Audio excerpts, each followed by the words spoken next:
to you from Israel in the Galilee. Got on the air a little earlier today because I was just figured out that it's more prudent to go outside early in the morning so the dogs get some more outside time before it gets hot, and it's hot already.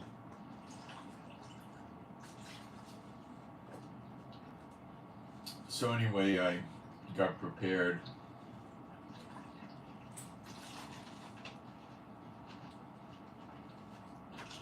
Trying to keep hydrated. So today be the 15th of June. It's a Shabbat. It's 8:10 in the morning, and it's hot as all get up so far. It's 87, and we're gonna hit 106 again today. Joy, huh? Tomorrow, and for some days in the future, we go down. We don't have this bad heat coming anymore.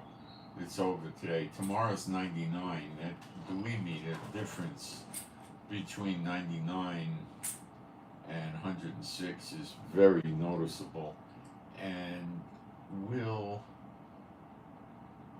in other words, when I finish the broadcast, I'll be able to go sit outside for a little while without baking. The peak is usually 2-3 o'clock in the afternoon. So then Monday is again 99, and then Tuesday 98, then 97, then 94, 91, 92. So it looks like it's subsiding. You have to understand we're living under a curse. The whole world is. Old age, sickness, disease, wars, all of this is a curse. And I need to, I think, adjust the screen a little bit. I'm coming in too low on this. Let's see if I can do this. That should be better. Okay. We're going to go make kind of a roadmap as to what's going to happen in end times. I'm not going to make a map literally, or a timeline. That's what the church people do. That's designed to make people that don't want to read the Bible think that if they listen to them, they'll know what's going on. You know, the timeline gives them some kind of credibility among the uninitiated, and they don't go check the scriptures and so forth. Okay, so we're going to go through a lot with Iran, a lot with Lebanon, and what's happening down with Hamas and Biden and Russia and China, and we'll try to get some clarity for you, and we'll move from there. Okay, that's how we'll do it today. So you'll get a lot of intel, as they like to call it, the preppers and survivalists and scriptures. Okay, what I need to do now is go into the live stream and make sure we got sound and picture, which is rather important.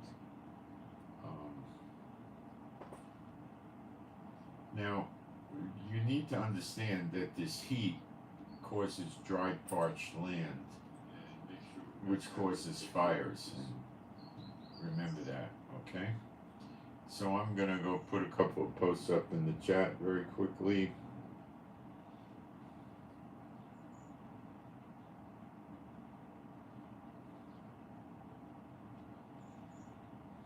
And we'll wait for people to come in, which gives them a minute. I think this is better than just leaving a blank screen up there with the chat open like some do.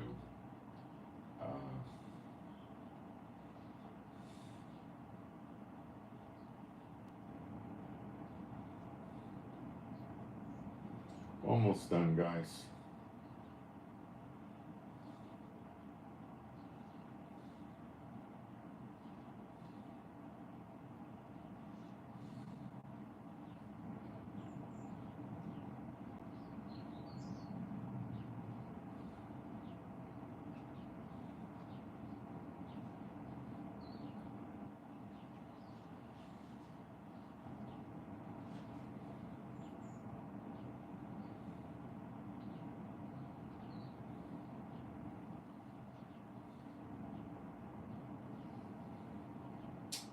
Okay, I got everything posted up.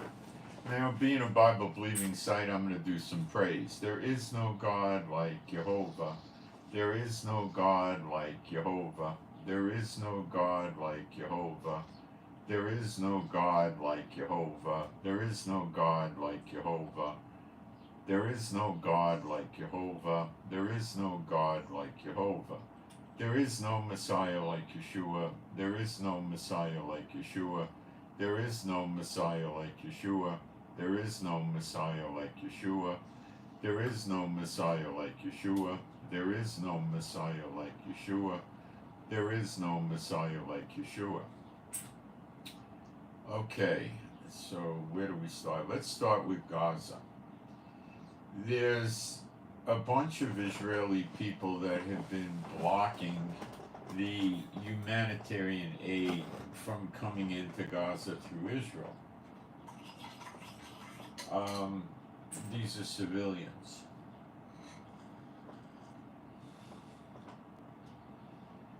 Ben Gvir, who's one of the true right-wing members of the Knesset, along with Bezalel Smotrich, is the security minister and is in charge of the police, and he's ordered the police to stop protecting the aid shipments coming into Gaza.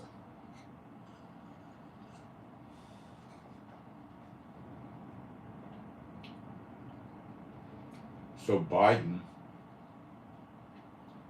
apparently has names of some of these people. How, I don't know. And he is going to put sanctions on these people, which means their bank accounts will be frozen. Now, at this point in time, it's not the beginning when he did this, and I'm sure the Israeli people that are doing this have means and provisions to get around this.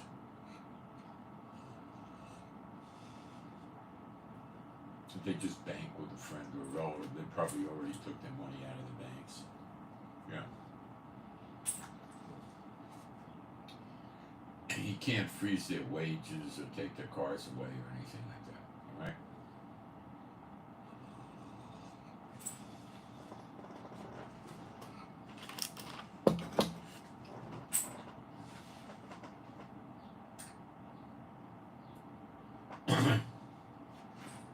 Have they stopped doing it? No.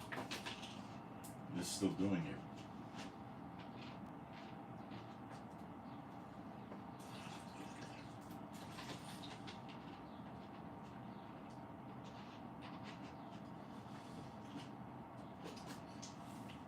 The humanitarian aid covers fuel for cooking, fuel for generators, water, food and medical supplies and equipment.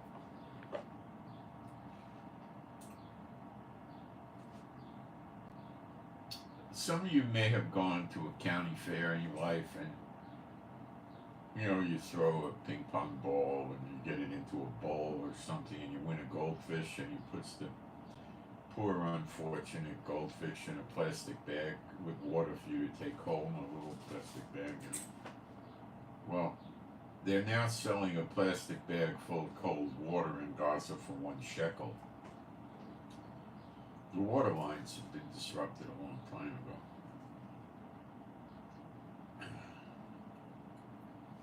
A cow is selling for $17,000. You getting the idea? $17,000 for a cow.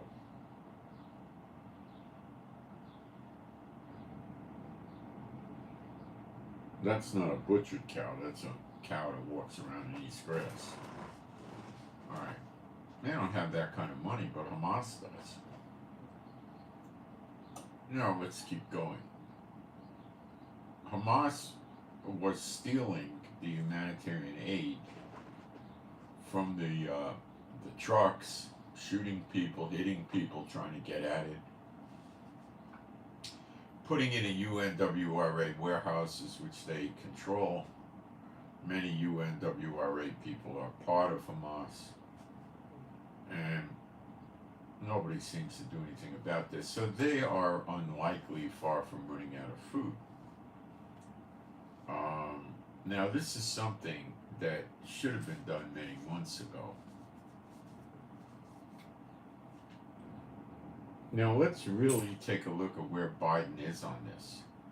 Putting sanctions on the Israeli people that are doing the blocking of the aid is, meaningless, really. Believe me, they're not going to have their money in the bank account, and they're not going to get it captured or grabbed or anything like that. They're not that dumb. And that's basically the end of what Biden could do to them. There's not much else to stop them from traveling to America and things like this. Okay.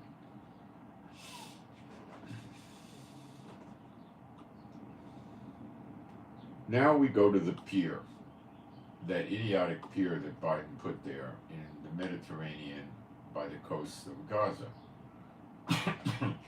He's saying they're temporarily going to remove the pier again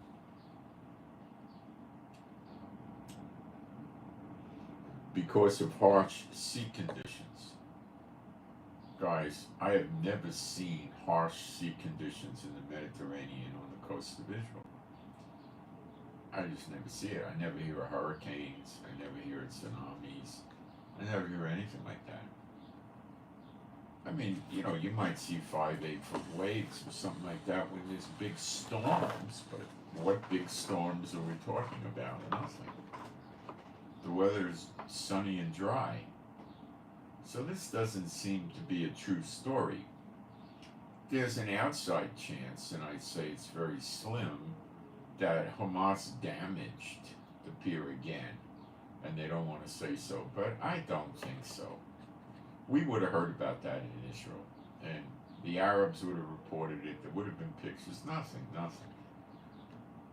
It seems to me that what Biden is doing is trying to bring Hamas to their knees, because they made a mockery of him with his ceasefire plan that he had the UN Security Council approve.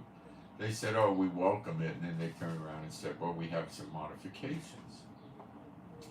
And Blinken was here, looks at the modifications, and then says, some of them are feasible, and some of them are just untenable. You can't do it.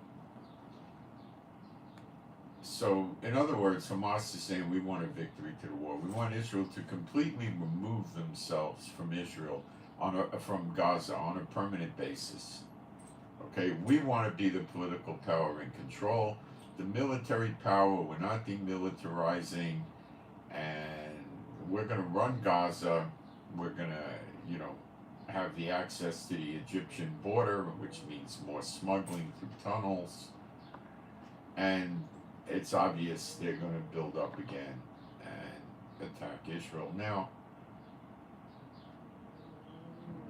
Biden knows the following. If that happens and they attack Israel again, Israel will counterattack. And then the Houthis, if they ever do stop interdicting the ships, would begin doing it again, and Lebanon would continue attacking Israel, and the Iraqi and Syrian militias backed by Iran would continue attacking American bases and embassies and consulates in Iraq and Syria. And Iran would run around threatening the world, belittling America in the eyes of the world, and all of this stuff. So Biden's not particularly happy with this. What Hamas is saying is, we want them to go away, and we're going to rebuild and come back and make war again another day. That's all Hamas is saying, and Biden doesn't want it because, not that he's against the Muslims that want to kill the Jews or Israel, because he's in favor of that, but he cannot control them. And they've expanded beyond just attacking Israel. You have to understand that. Okay? How? The interdicting of the ships with the Houthis was a grave mistake, and attacking American warships was another grave mistake. And it appears they sank another ship yesterday. I saw pictures of it going down, a civilian vessel. And they don't care pretty much who the vessel is. If a company owns 279 container ships, and one container ship went to Israel or came from Israel. That's it. They attacked every container ship, all 279 that this company has. So they also grabbed UN employees and captured them for spying, as well as some with diplomatic status. In other words, working at embassies and consulates in Yemen, which I believe were probably American or from other countries. So the Houthis are not playing by any rules but the rules of themselves and Iran. I said Iran, put an emphasis on that. So the Houthis have pushed things to an incredibly untenable or not manageable level for Biden. It's too much. Okay. They've threatened Saudi Arabia and scared Saudi Arabia to the extent where they did not renew their security defense agreement with America that expired June 9th, and they said they're not trading their oil in dollars anymore. Next will come, the Saudis will make an announcement soon that they're cutting back oil production. That raises prices. They don't need the money. Okay? And that, the entire European Union, Africa, Central, South, North America, everybody fears that. And of course, Russia doesn't care. They got their own gas and oil. And China gets sweetheart deals from Iran, so they don't care. India will care, but they kind of get favored status, kind of in a way, from Iran. A little bit anyway. But generally the world will go nuts. It'll increase the cost of moving goods by sea, by air, by truck, by train. All of these transportation systems use oil, I should say. Gas is like for propane and things like that, okay?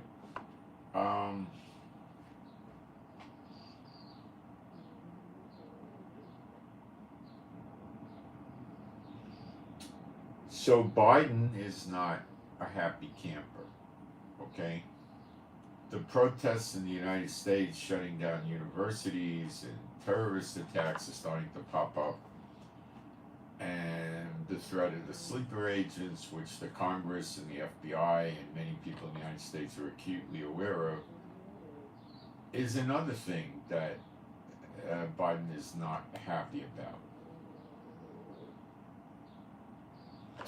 So, I think it's very possible that Biden removed the pier. He has to blame it on something, or the weather. How many people around the world know the Mediterranean is not having 20-foot waves or anything like that, okay? Because they're not, all right? And he's going to temporarily take the pier away. Well, temporarily is the emphasis here. And that means there's no humanitarian aid coming in to the pier, and Israel is stopping the humanitarian aid for some days now, and that is intended to send a warning shot across the bow of Hamas. And how does that work? There's about 2.5 million people total in Gaza. The PIJ, Palestinian Islamic Jihad, and Hamas, which are the two big lunatic, fringe, crazy, psychopathic terrorist groups, 50,000 before the war, maybe they were at 40,000, 37,000, something like that, right? They gonna have another problem that already started, and that is the food shortage. Now, with the closing of the pier, there's a tobacco shortage. Apparently, a lot of these people in Gaza are smokers, and they can't get their cigarettes, and the price of cigarettes is sky high. Now, the higher ups in Hamas have plenty of money. They're millionaires. The leaders are billionaires. The big top dogs in Hamas are rumored to be richer than Donald Trump. I believe it.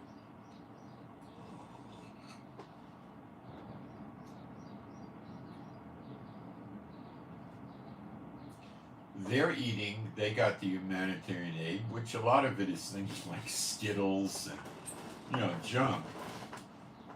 But if you have carbohydrates, and things like that, you're not going to starve to death very easily, okay, or at all.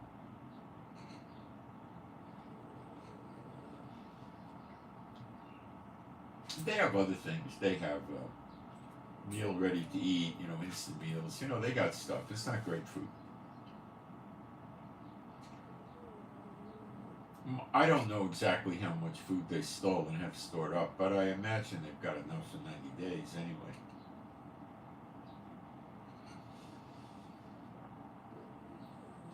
They're not suffering.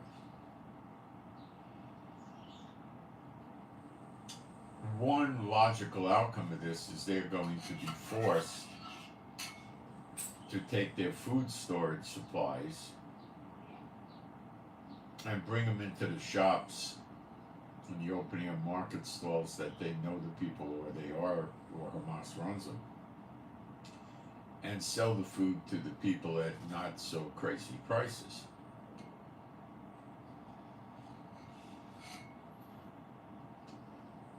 Now, this is a dangerous game for them to play.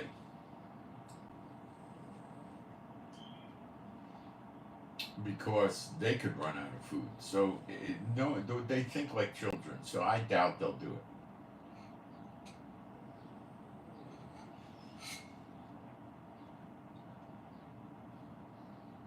it. You also have to remember that there's an AK-47 and or a pistol and a lot of RPGs and heavier weapons, light infantry weapons, but heavier than rifles, in all the houses in Gaza. These people are armed. Like Americans, but not really, because they have full auto machine guns, they have grenades, and they have rocket propelled grenades.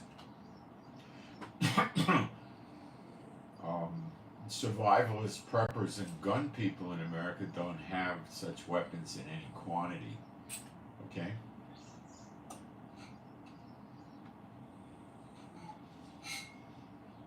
If you know much about machine guns,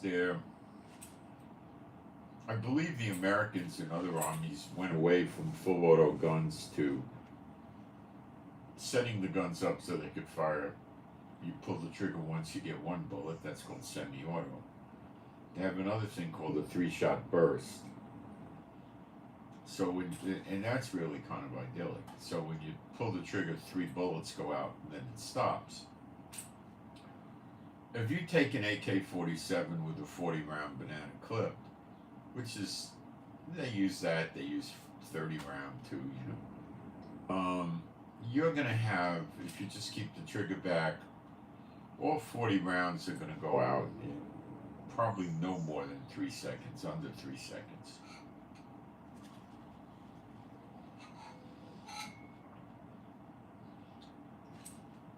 It actually takes training to learn how to shoot that gun correctly so you don't run out of ammo. Now, if you're shooting at an Israeli soldier at, 60, 100, 200 yards, and you start with full auto, you're not going to hit anything, because the guns have a tendency to rise.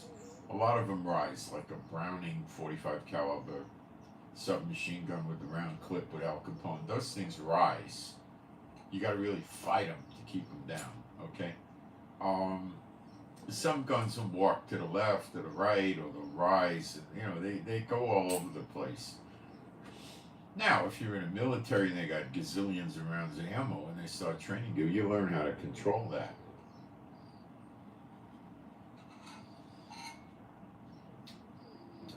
Full auto in a short machine gun, a short rifle, is very good if you're going to, say, be a DEA agent and kick a door or go into an apartment, and this guy's in the apartment, you expect to shoot back, and you go in there, boom, you know, you want to spray him quick, and you know how to use the gun, and you could, you know, take out a room full of people, 2 or 3 guys.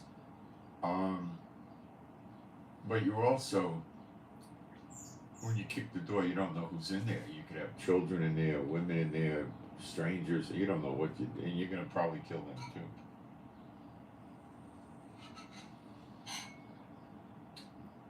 So it becomes sort of an indiscriminate weapon, okay? The Secret Service used to use what's called a micro Uzi, but these guys were probably shooting 2,000-3,000 rounds a month, at least, and maybe 4,000 or 5,000, and I would say 2,000 probably. And they probably are, you know, very proficient in controlling the gun. But they're not shooting, you know, bursts of 12. They're going to try to shoot bursts of 2, 3, 4. You know, blup, blup, and that kind of thing.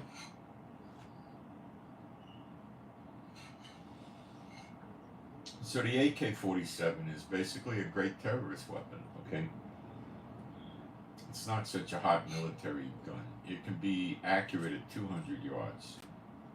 Where the M16 type guns, they're going to go 300 yards. Some guys can shoot them 500 yards, you know, but the AK-47s are not that good at distance.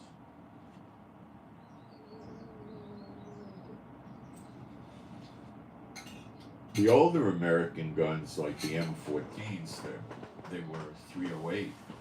They would go hundreds of yards quite well, you know.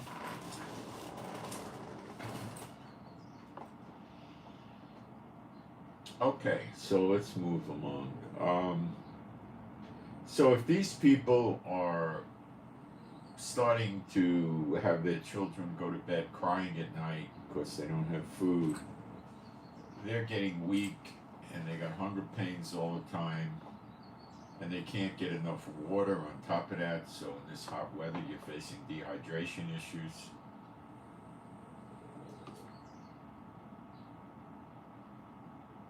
They're going to get mad. Are they going to get mad at Israel?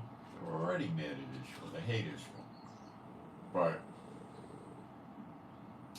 the humanitarian aid kept them at bay. Yeah, they were getting bombed, they were getting killed, but they had food. All right, they had to go out in the street because the houses were destroyed. But they found ways to cook food in the street. They had humanitarian aid. So they always had a bottle of water when they needed it. They had something to eat. They complained about the food, but they had food. Now they don't. So what do you think the outcome of that is? It's going to be get Hamas to stop the war. Will Hamas listen to them? No. Will they rise up? Well, that is probably the hope of Biden and America, Biden and Israel, that they do rise up, and Israel could, of course, help them if they're sincere. Hamas would execute them on the spot for this. No, they would operate exactly like the Stasi or the Gestapo. They would kick doors and just shoot them dead and walk away. There's not going to be any trial or evidence collection and hearings and tribunals. And just, you see them, you kill them on the spot. That's it. And they'll kill their whole families to set an example, okay? Now, they could shoot Hamas easily. They outnumber them. They got weapons. There's no gun control in Gaza. I don't think very many at all have 50 caliber machine guns or serious. They might have some anti-tank rifles, rockets that are above RPGs. They got so much of this stuff smuggled in through Egypt. It's all over the place. Israeli soldiers are finding it in all their houses. And this is what Biden is afraid of in America, and not just Biden, all the previous presidents, is if the American people ever woke up, they could overthrow the government. This business of using the planes and the tanks to suppress an American revolution is a bad idea, because it would just drive more and more people to join the resistance and destroy the government. So that's not something the government would threaten it. China did it in Tiananmen Square, and they still are hearing about it. It's not something they really don't, this is a last resort.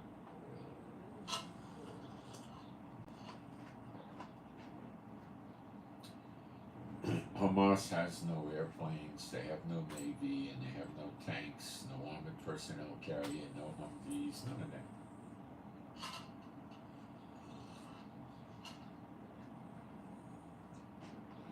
So if it becomes them against the people of Gaza,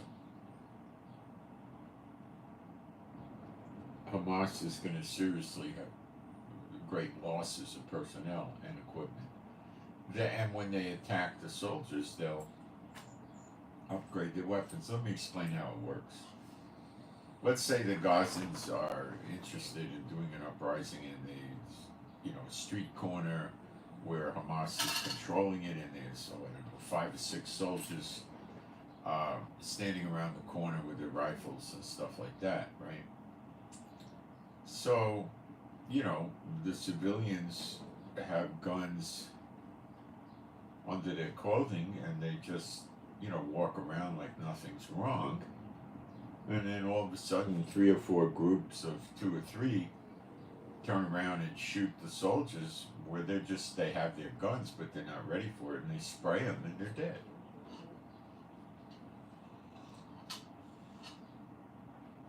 Then they got their weapons, whatever weapons those might be. But today, Hamas is not in the habit of loitering around in the street with weapons, because Israel would take them down. So they operate outside the tunnels in plain clothes and stuff like that. And they're not sitting there running checkpoints and guarding areas. They don't have that capability anymore, except in tiny pieces. What's left, maybe 1/4 of Gaza. It's generally not happening. The way it would normally work, like in Warsaw, Poland, in the ghetto, they got their hands on some guns. How? You get big, strong guys. You take a chain or a belt, and you jump a couple of soldiers, and you strangle them quietly, and you got their guns. So let's say there's 2 soldiers on the street watching the intersection, and they just walk by, and they got pistols, and they just shoot the soldiers with the pistols. The soldiers see people walking by 24/7.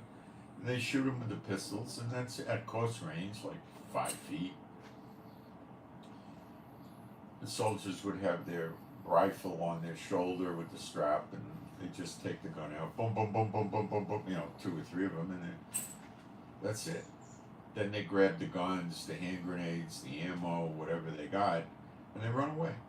And they upgrade the weapons. Now they got machine guns. Then you got a bunch of machine guns. You see an armored car come by, and you spray them with 80, 90 rounds of bullets. And these armored cars back then were open to so now you got their heavy machine gun. And this is how you do it. You upgrade, then you hit ammo storage, or where the troops are, and you got grenades, and blah blah blah. You keep escalating your weapons. Okay. It's not necessary in Gaza. They were already escalated. Okay. They were already armed. Do you see it? It's not hard to see. Who the heck in Gaza is running around with 17,000 to buy a cow? That would mean a butcher would buy the cow, and then he's going to sell the meat at very, very high prices. Everything is insanely expensive, unaffordable. Unaffordable. These Muslim people there don't pull together and help their brothers in Islam. They exploit each other.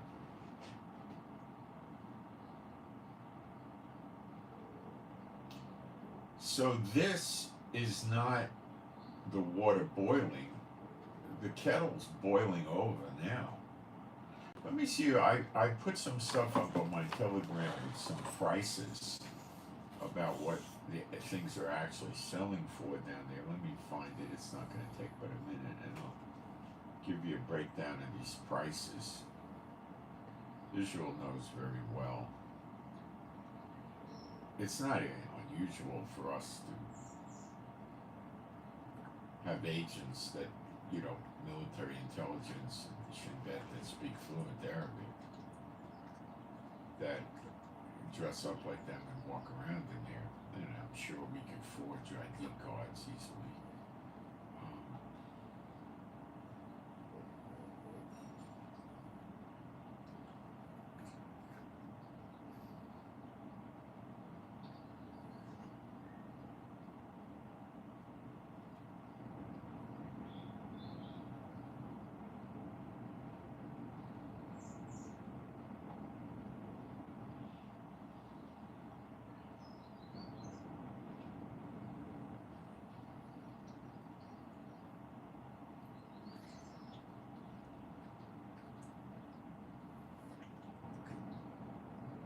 نشتري المية باردة زي هيك بأكياس 1 shekel for a bag of water. بسم الله الرحمن الرحيم.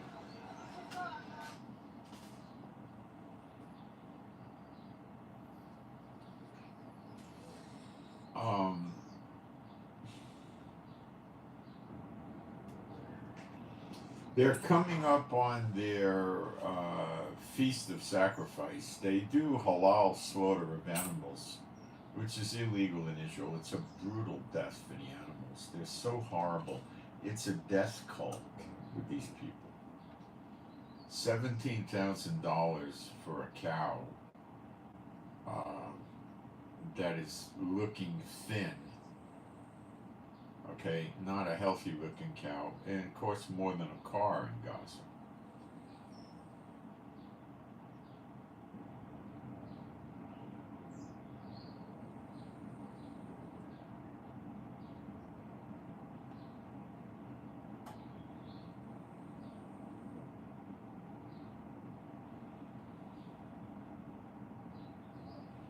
I'll find the rest of this. Somebody posted a big breakdown of it.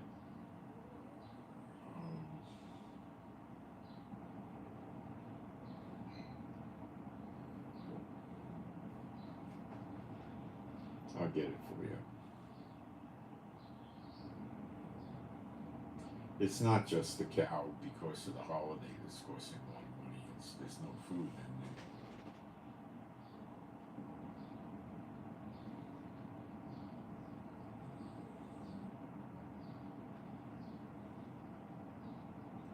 I'll just give this another few seconds. If I can't find it, I'll pack it in.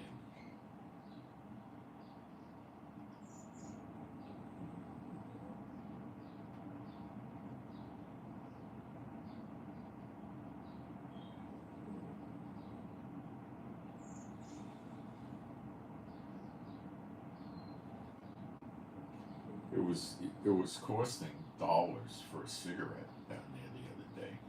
$1 or $2 or something or more for one cigarette. That was a while ago. That's going up.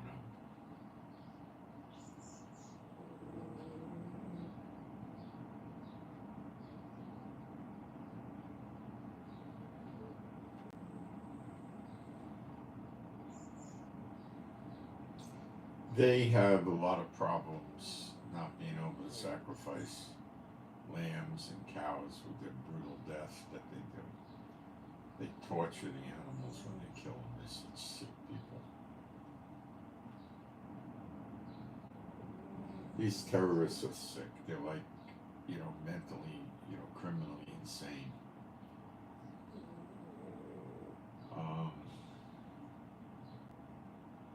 I'm not going to keep you waiting to find it, but rest assured, everything, $1 for a little bag of water, that would be enough to fill like the coffee mug I use, or a little more than that. They don't. Where do they get money? I mean, things are getting very bad down there, and I don't hear Biden bellyaching. I want that aid coming in. He's not bellyaching, and he takes the pier away.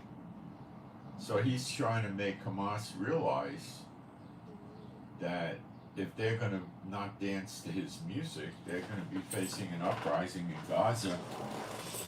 And it's not going to take but a few more days. It's not going to take, 2 weeks to get there. It's going to be pretty quickly. They're going to become very disgruntled with Hamas politics.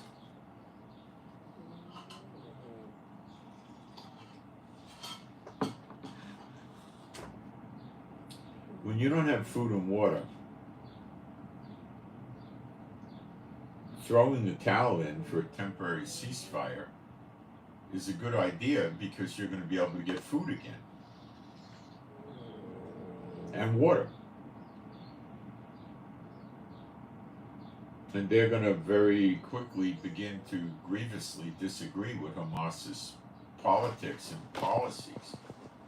And they're going to want Hamas out of power. So this will raise a revolution in Gaza, undoubtedly. Not a risk of a revolution. Right now it's a risk of a revolution, but it's going to be a revolution. Okay, it's not going to be a joke. Let me see what else has been developing. The news doesn't flow that abundantly on Shabbat in Israel. The Arab news does, but the Israeli news gets quiet until tonight. If sundown is 8 o'clock or whatever it is, then by 9, 10 o'clock at night it starts getting active. But since we're in long days right now, I think we passed the longest day of the year. That's June 6th, I think. So we'll go. The news won't pop up until Sunday morning.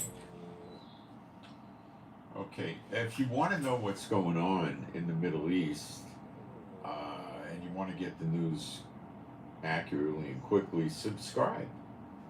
And when things get hairy, I do updates with live streams during the day. And I update Telegram a good 5 times a day, so you can go there. So that's what's happening with Gaza. Now, let's take a look at Lebanon.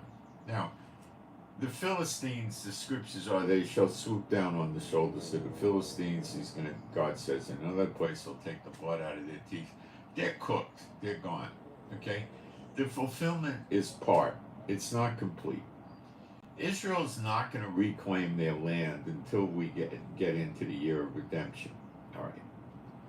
Now, I suppose for some of you that may not know about this because it's not widely taught, yet it's a profound theme in your Bible,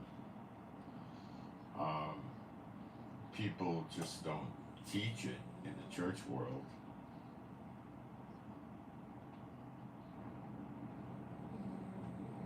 Someone asked me about Psalms 89. That sounds like a valid question. I'm not familiar with Psalm 89. I can go over there real quick, take a look. I value legitimate, questions. I don't think I'm going to read the whole thing, but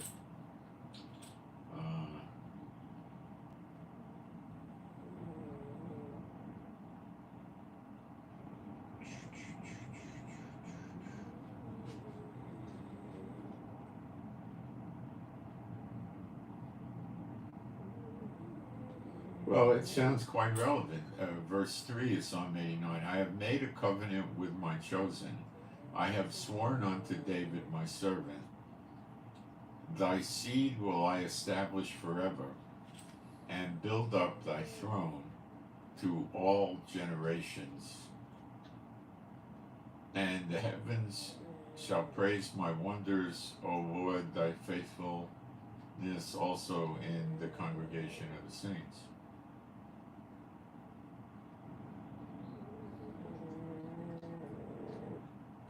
See if there's any prophetic stuff in here.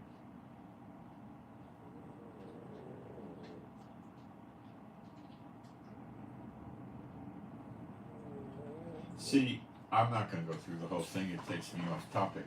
I'm sorry about that, but what the rabbis do to lead the Israelis away is they don't bring out to them the destruction of the various temples and the attacks and having to leave Israel because they were disobeying the law. They don't talk about that to them. They kind of tell them we're in end times and God's for us, and He is, but He's not for those doing evil. And they don't understand this. Okay? So they take all the good stuff, the blessings of the law, and they try to apply it to themselves, even though they have no temple, they don't follow the law, they think the law is not the law, they think the Talmud is the real law that Moses had, they call it the oral law, and they wrote it down. So they have the people following a Bible that's not a Bible, and it contradicts the Bible heavily. And they incorporate, demonic stuff in it. Like, I got a SMS message the other day. This is typical in Israel. Religious organizations send SMS messages to you. Say, we want to free the hostages. They gave a list of 4 things. They said, light a candle on Shabbat. Well, it says you will not kindle a fire on Shabbat, so maybe they light it before Shabbat, but it does no good. That's making the candle into an amulet or a magic symbol. And they said, read Psalms. See, they don't teach the people to pray. They have the people pray by reading prayers out of a prayer book. That's not prayer. So the people don't pray. And then they also teach the people to read Psalms as prayers. And that's not correct. So the people in Israel are trained not to pray. They teach the people in Israel that they're not allowed to say or write the name of God, Jehovah. Instead, they say Hashem. Ha means the, Shem means name. So they say the name. So they blotted out the name of Jehovah in Israel with these people, and they've taught them not to call upon the name of the Lord, because that's who gets saved. See what they're doing? Got it? Then they tell them to lay tefillin. Tefillin are those leather straps with the square blocks. They're also made out of leather that they insert micro-type size scriptures inside. And they wrap them around their head and their left arm, I think. Their right arm, the left arm, I don't know. I haven't laid tefillin since I was bar mitzvah, so and they teach them that that's very powerful. So they're making the tefillin into an amulet. And then they have symbols that look like this with an eye drawn in here. And they teach them that these are things used to repel or drive off the evil eye. Then they put a mezuzah in the doorway at an angle. This is like this, like not quite 45 degrees, maybe 60-degree angle.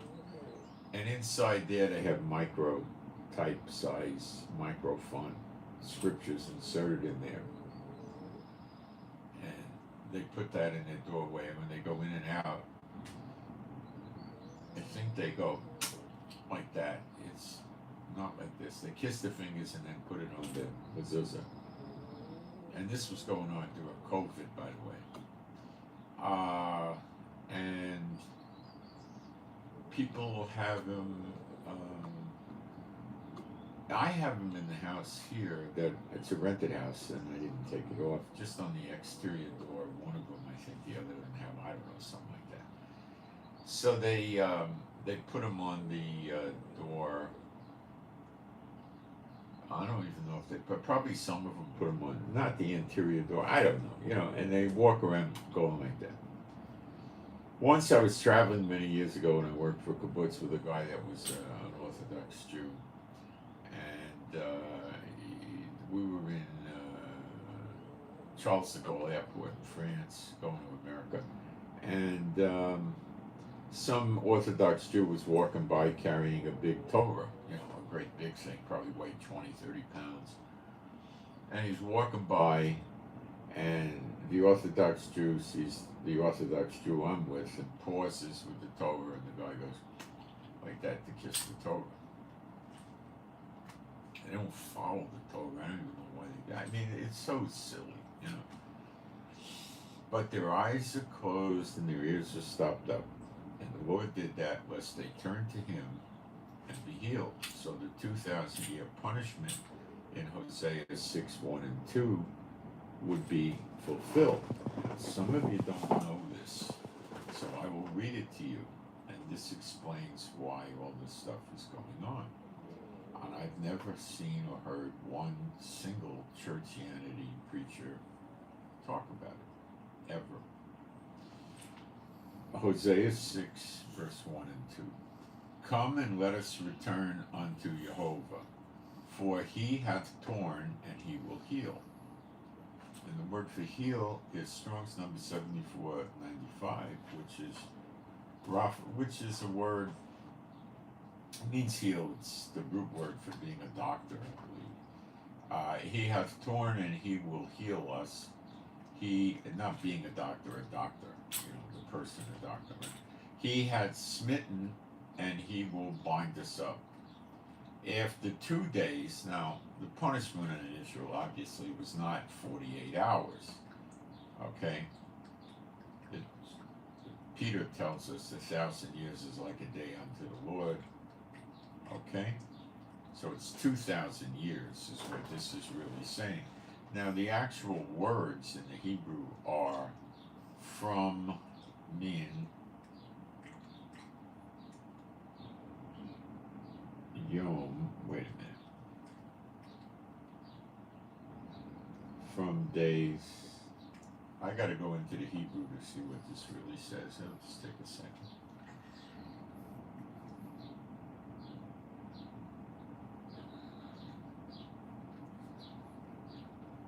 So where'd my Hebrew Old Testament go?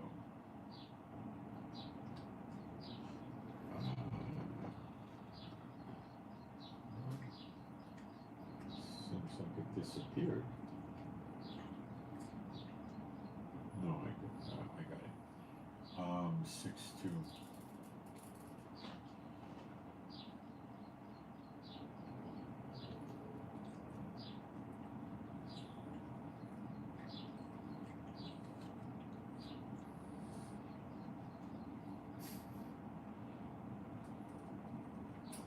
What it really says in verse 2 is Chayanu, we will live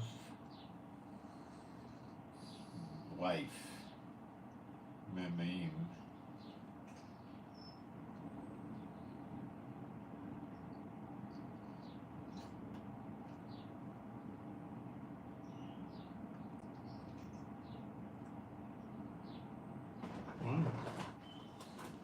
this is very hard biblical Hebrew.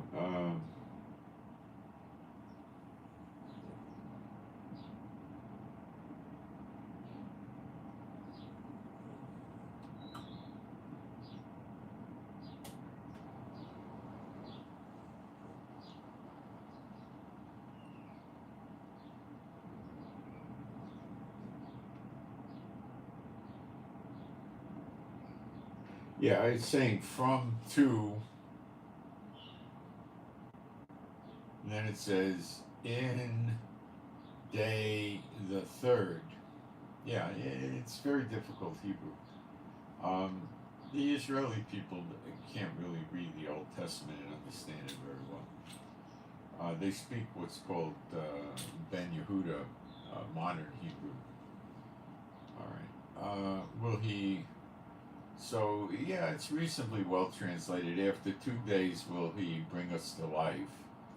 In the third day he will raise us up, and we shall live in his sight. The 2 days is over just about any day now, okay? And the live in his sight in the third day is the millennium, okay? So they don't know that. They don't know how to put that together at all.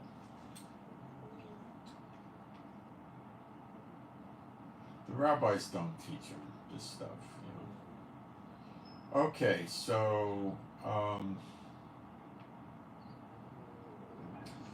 The other thing I'll cover very briefly for some of you that don't understand it is the year of recompenses, the day of vengeance. Okay? Now, I'll show it to you because I know many of you know this, but it's, we got to try to help those that don't. Isaiah 34:8. For it is the day of the Lord's vengeance. Pay attention, the day of vengeance. It's a day, by the way. And the year of recompenses for the controversy of Zion. So the day of vengeance is tied to the year of recompenses. The recompenses is the payback to the nations. There's a controversy with the nations over Zion, over Israel.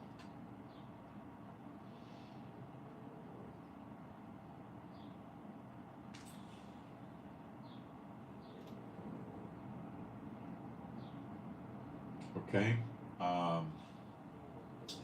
Now we'll go to Isaiah 63. And the first few verses. Who is this that cometh from Edom with Dinah? I don't want to read. I want to get the message out.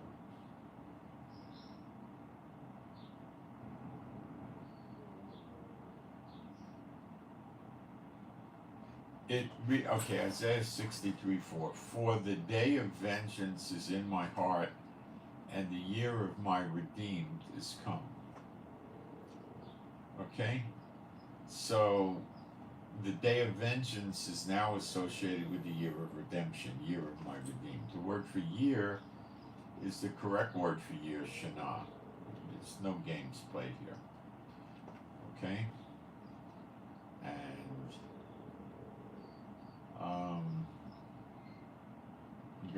Gaal is the word for redeemed. Okay. So the same day of vengeance is associated with the year of recompenses and the year of redemption. So that means that there has to be an overlap of the year of recompenses and the year of redemption, and I believe that overlap would be the day of vengeance, which is probably the last day of recompenses, I'm guessing, and the first day of redemption. I believe that day is the transition. Okay? Now, this is, of course, untaught by the church world. I've never heard them teach this.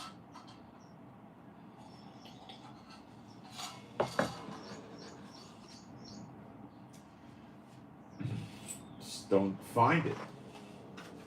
They don't want the people understanding it. Okay? So, the Lord told me, now you can believe me or not believe me, last year at about August 1st, now it could be August 2nd, 3rd, maybe the 4th even, but right around then in 2023, he told me this is the year of recompenses. He did not say this is the beginning of the year of recompenses. He says this is it. I was not given the day or the hour, of course. To go to the hour, you'd have to have the day. So I don't have either. So I do not know if August 1st or 2nd is the transition at all. So as far as I know, the transition could be next week. Okay? I suspect that it's before August.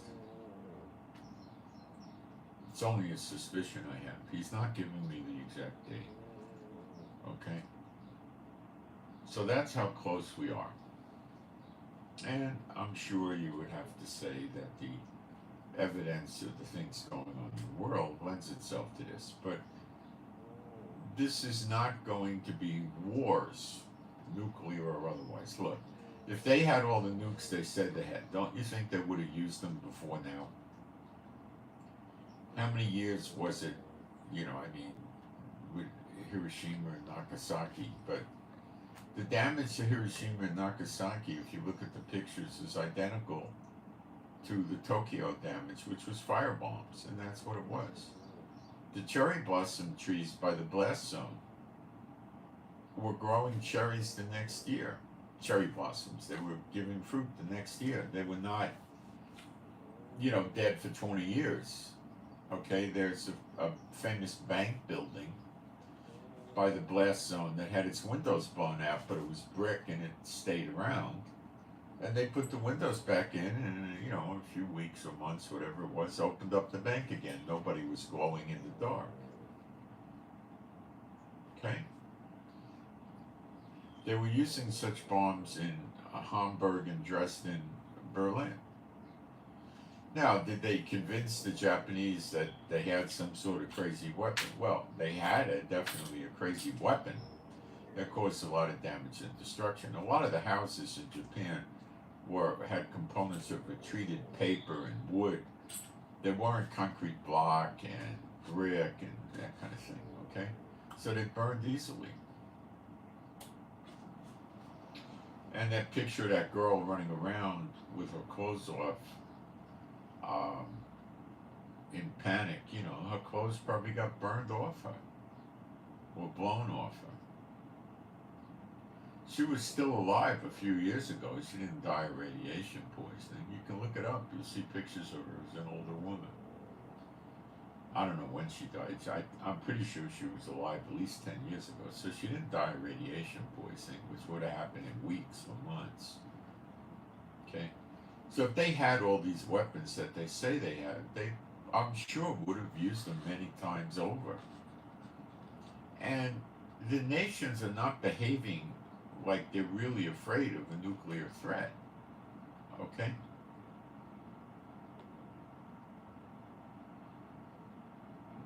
This mutual destruction is absurd. They don't behave that way.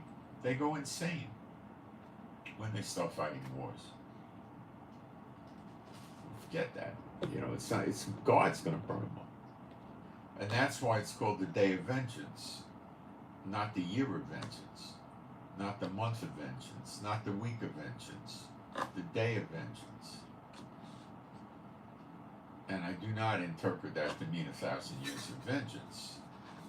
It all happens in a day. A day, meaning a yom in Hebrew, it's a day, 24 hours.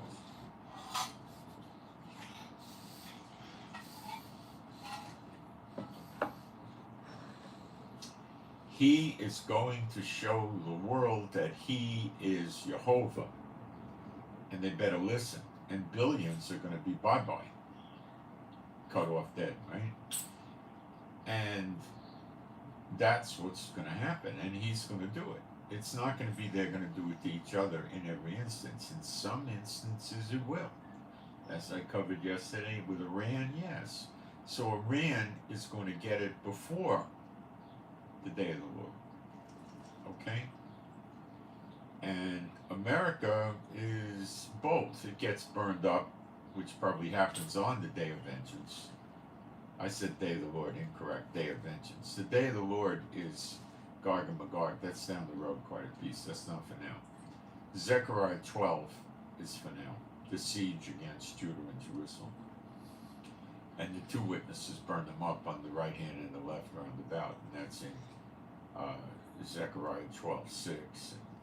The appearing of the sign of the Son of Man in the clouds is in Zechariah 12:10. The church doesn't really teach Zechariah 12, or if they do, they teach the first few verses and they screw it up. They don't teach the truth. Okay, so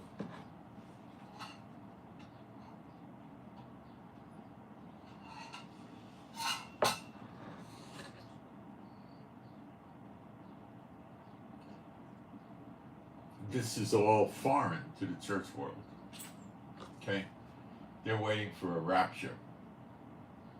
And Yeshua 4 times told them when the rapture is. And they don't believe it. They don't follow the words of Yeshua. They follow the words of their pastor, the commentary, the study Bible. See, many are called and few are chosen. The ones that are called are going to go into churches and stuff like that. Broad and wide is the road to destruction, and many be that find it. Straight and narrow is the correct path, and few find it. So what did Yeshua tell them that they ignore? And remember, ignoring Yeshua is rejecting knowledge. And he says, when you reject knowledge, I will reject you.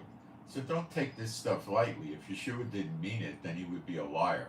So when you start saying that, you're making him out to be a liar. And if you start with moron doctrines like, we're not perfect, why should the church be perfect? Then you better deal with the scripture where Yeshua says, I'm coming back for an ecclesia, which they call church incorrectly, a church without spot, wrinkle, or blemish. Okay. John 6:39, and this is the Father's will who had sent me, that of all which he hath given me I should lose nothing, but should raise it up again at the last day. Everybody gets raised up at the same day, the last day. The last day is there are no more days. It actually also deals with the Feast of Tabernacles, which is 7 days, and then there's the last day, which is the 8th day. The millennium is the 7th day, and the 8th day is after Satan is, after the 1,000 years is up. In Revelation 20, Satan's released. He gathers them like the sand of the sea to surround Jerusalem and New Jerusalem. God the Father comes down, burns the whole universe up. We meet them in the air because there's nothing left to stand on. And we go up on the clouds of heaven to the third heaven. That's when everything is over, the last day. There is no more day. That's the last day. And everybody goes up on the same day. There is no left behind rapture. So the pre-trib, the mid-trib, the post-trib is all incorrect. And the millennial is incorrect too. Now he repeats it again.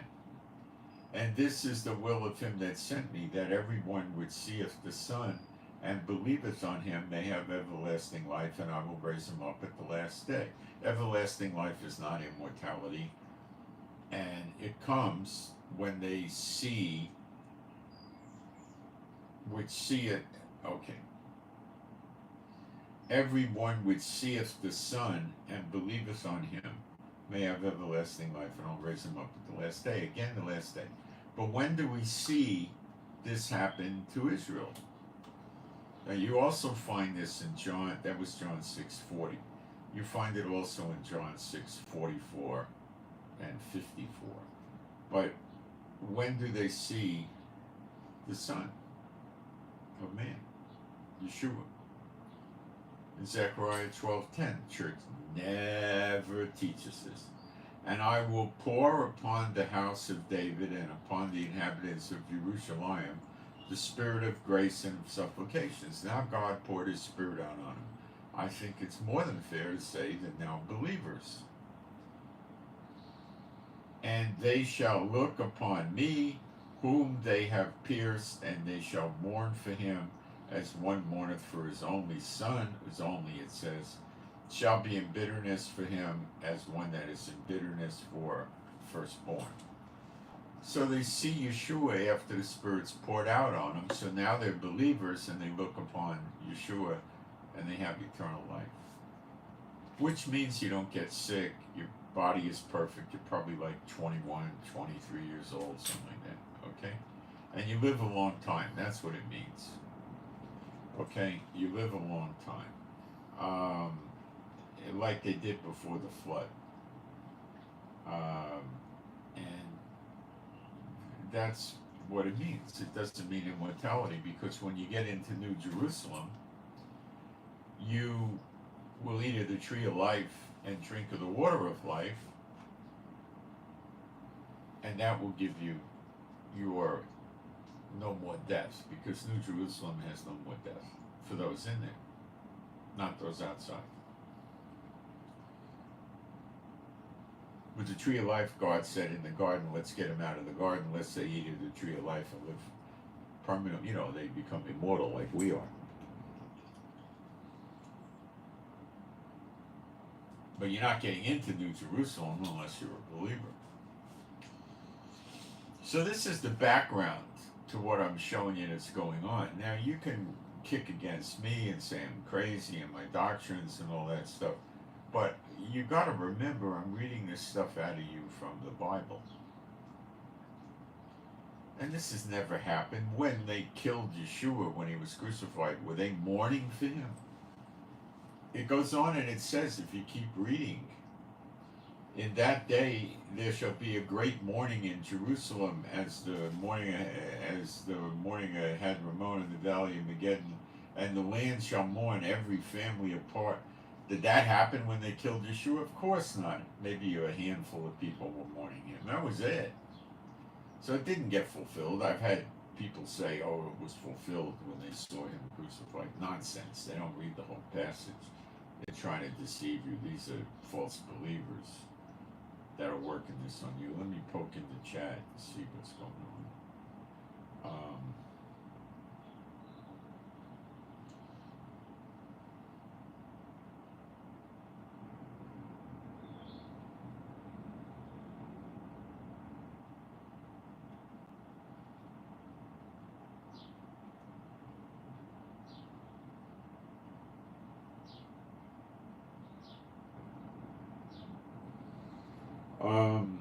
Somebody says, what are you? What kind of question is that? I can't remember what question you're addressing. If you clarify it, I'll try to answer it. What do I mean by transition? Again, I don't remember where exactly I said it. If you rephrase more accurately, I'll try to deal with it. I'm reading you the Bible, okay? If you want to know about me, I'm a coim, which means a descendant of Aaron. I'm spirit-filled, Old and New Testament, and I live in Israel many years, okay? There you have it. All right? And some of you say, what does a coim have to do with the price of cheese on the moon? Well, go to Malachi 2. And I'll read it to you. And now, O you priests, which is coim, descendants of Aaron, this commandment is for you. If you will not hear, and if you will not lay it to heart, to give glory unto my name, saith Jehovah of hosts. How did I start the broadcast? There is no God like Jehovah, there is no Messiah like Yeshua.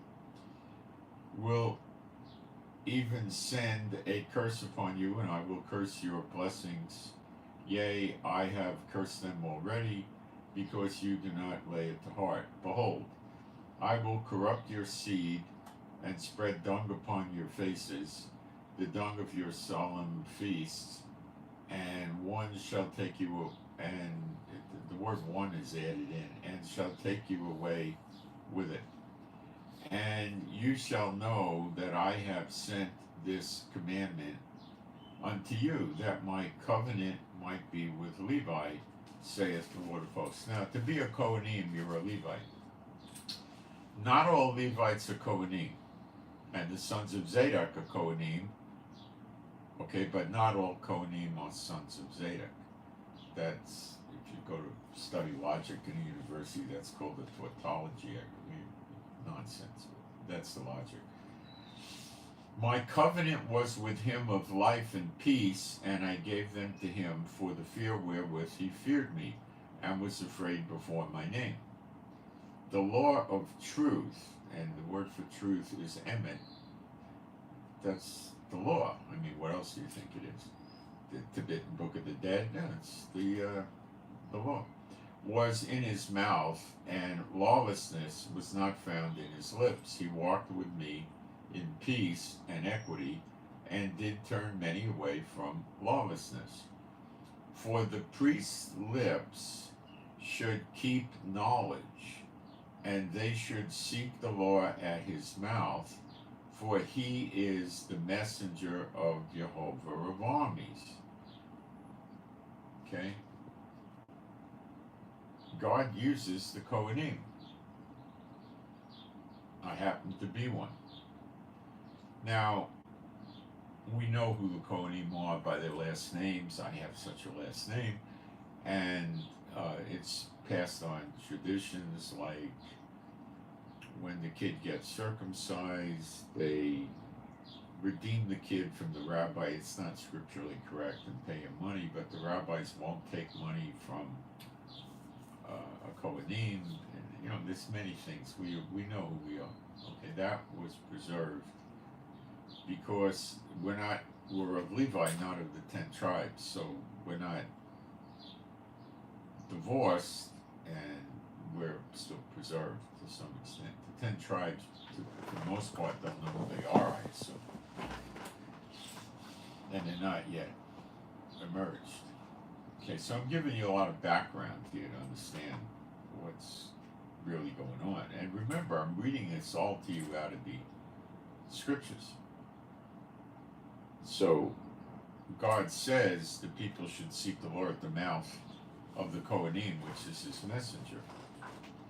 So if you want to believe that the word of the Lord is going to go forth out of Asia or North America or Europe, may as well go pick up the Tibetan Book of the Dead, because you're off the scriptures and you're going to be deceived. Okay, so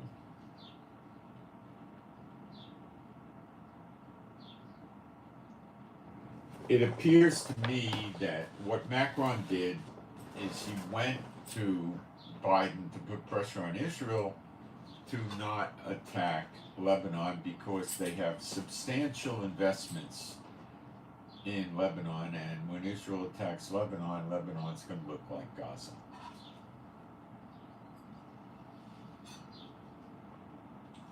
Biden tried putting pressure on Israel. It's not working. What Macron came out with a plan. He says, I want to form a trilateral something. America, France, and Israel will work together to bring a peaceful end to this problem with Hezbollah attacking Israel.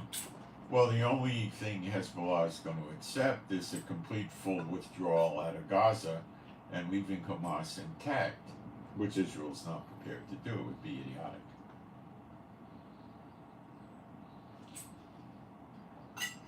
So in the meantime, Hezbollah keeps launching 200 missiles and rockets a day at Israel, while this idiot Macron runs around trying to create a diplomatic solution. So our foreign minister and Gallant, the defense minister, told Macron, where were you? You never took our side with Gaza and Hamas, and, we're not going to help you. Forget it. We're not doing this. We're defending ourselves. Now, this puts France in the frying pan, a jackpot, okay? Because if they do nothing at this point, there's no diplomatic solution to be arrived at. So they need to deal with this, which Macron is not exactly a reality-oriented leader. He's like a child, an idiot. And seriously, he's like a moron, okay? What good thing did he ever do for France? And now the government is shifted right-wing, as did the EU Parliament. So Macron got trouble.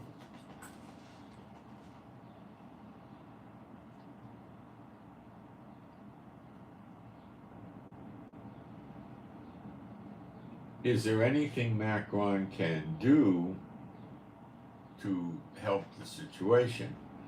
There is, but it would involve using his military, and he has a pretty good military. They got aircraft carriers, I think 2 of them, 3 of them.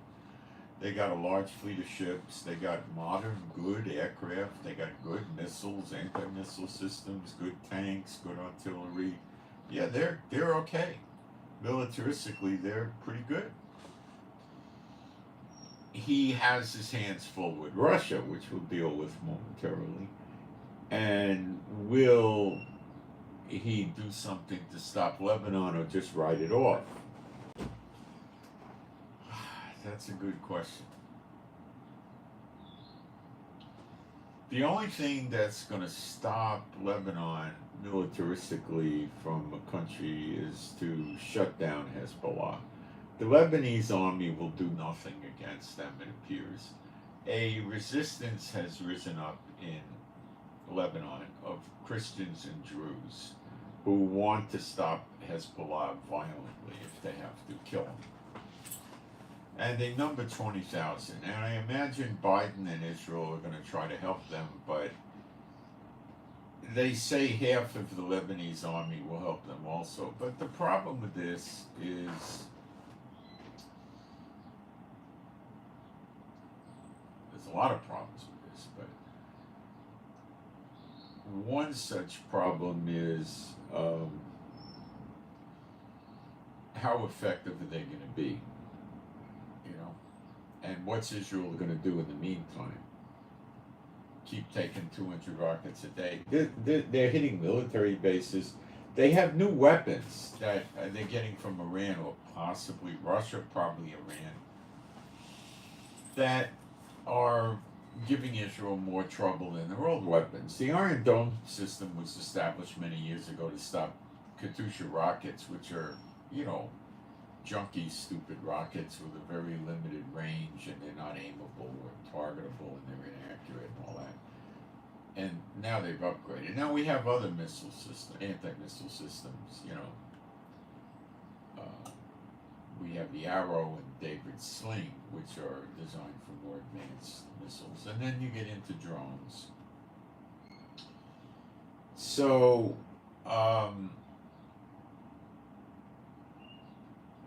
Biden, of course, hey, Israel, his position is, listen, guys, suck it up. You know, yeah, we're taking 200 missiles a day. Biden's thinking, not his mouth, and they say, yeah, but you're a bunch of Jews. Well, we don't care, you know. But he won't say that, so what he's basically going to say is, well, we're going to work on a solution, you know. Nothing Biden has done with Iran, with Iraq and Syria militias, with the Houthis, with Hamas, with Lebanon has worked. You have to be the village idiot to assume all of a sudden Biden's, or his administration, I should say, I don't know what he does anymore, are going to be able to do anything about it, you know. There was a recent video, I think 2 days ago, of him just walking off into space at a meeting, you know, wandering around where there was nobody, and looked like he was talking at nobody. So, you know, Biden is obviously not calling the shots 24/7. He may have times where he goes in and goes out, and maybe sometimes he has the coherency, but it's these idiots, Blinken, Sullivan, and Austin, who all worked under Obama during his presidency. So they're losers from day one. Obama was a loser. They're all losers. They're like children. They don't know what they're doing. They have no idea what they're doing. Believe me, no idea. They're just goners, okay? Look at what's happening. God's against them. It's not working for them, okay? Saudis stopped using the US dollar in their oil transactions. Russia says they're going to put weapons in Cuba and Mexico. They got more warships coming to the Cuba area. But Putin's not putting, he's got a submarine and a frigate there, and I think he's putting 2 more warships there. If Putin was going to seriously attack America, he'd put 40 or 50 warships there, and he'd put 300-400 aircraft around the area. You know, what? Come on, he's just provoking Biden. He's not attacking him. Putin will bring weapons to the enemies of his enemies, which is UK, America, NATO. He will start giving them more advanced weapons. But how many can Putin afford to give away? You see, Putin is, may as well talk about this, Putin is in a lot of trouble right now. Putin recently came out with his last request. Well, we've heard his last request many times, that, you know, he let Ukraine, you know, I think he said something to the effect, I'll keep the part of Ukraine I have already. We'll have a ceasefire and a withdrawal, and Ukraine has to agree to not join NATO and stuff like this. NATO rejected it already. They told Ukraine, no, we're not, told Russia, no, we're not doing it. So they're telling Russia, you gotta go to war and take your best shot. NATO is now saying they've got 500,000 troops collectively ready for Russia. This could be true, easily. Okay?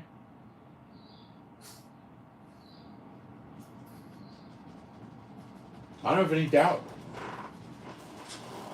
No doubt. No doubt. They've got good aircraft. Some probably not as good as Putin's advanced planes, the Su-57s. Some as good, some better. It varies. They got a lot of planes. They got a lot of Navy ships. They got a lot of soldiers. They got a lot of tanks. They got a lot of mobile artillery. They got a lot of everything. Okay? Collectively, Putin will lose badly. And they would divide Russia up like they divided Germany in World War II. They wouldn't, probably into 4 pieces. A lot of different countries would take a piece. It's never going to fulfill that way, prophetically.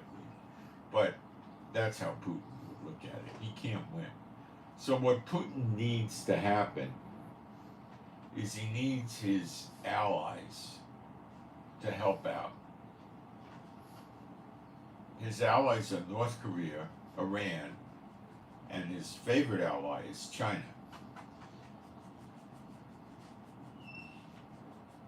Now, the other thing Putin has going for him is the sleeper agents in America. And there's probably 7 million or more of them. And we did a story a week or so ago that China owns something like 350,000 to 800,000 acres, much of land in America through shell companies and, you know, blind trusts and all that stuff. And many of this land, these pieces of land, agricultural, are located next door or extremely close to American bases, major bases, all of the bases.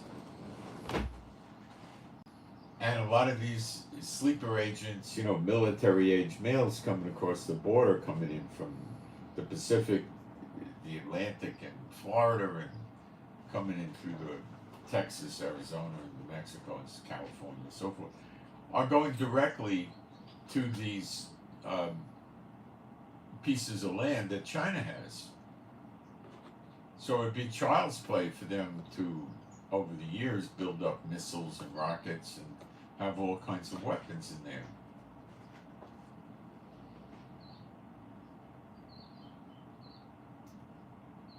And I told you the sleeper agents are going to hit the military bases. Then will come an invasion. So what we should be looking for is a trigger for the sleeper agents. NATO coming after Russia could be a trigger. NATO said they're going to put troops in Ukraine to repel Russia. I think yesterday. So they're going to stop Russia. They've given Ukraine permission to shoot rockets inside Russia at military targets. They don't want them hitting apartment buildings and malls. And I don't think Ukraine's really that interested in doing that kind of thing. That's what terrorists do. That he wants to hit military targets, and he's been doing it. He's been knocking out the Russian early morning radars. He's gotten 3 of them out already. He's knocked out S-400 anti-aircraft, anti-missile systems, several of them. And now Russia's moving the S-500 into position near Ukraine. Well, I don't think they have that many S-500s. I don't know how many they have. And the oldest version was the S-300, which proved to be not very effective against NATO aircraft, let's say. The S-400 ditto, not very effective. Is the S-500 going to be very effective? Well, I've read reports about this, analyzing how it works, and it's basically an upgrade of the same basic logic, and it doesn't work. So they can detect an enemy aircraft in the air, but they don't know where it is, per se. They get like a 25-mile area, which is worthless. Even if they got it perfected to a 2 or 3 mile area, they can't shoot at it. They got to get it down to perhaps, 20, 50 feet. 100 feet, they could use a proximity weapon that explodes with shrapnel or something like that. Maybe 200 feet. But even a quarter of a mile doesn't enable them to shoot it down. Now the F-16s, the advanced ones, they're putting the stealth coating on these F-16s that's on the F-35. I don't think they're completely as stealthy as an F-35, but they're stealthy.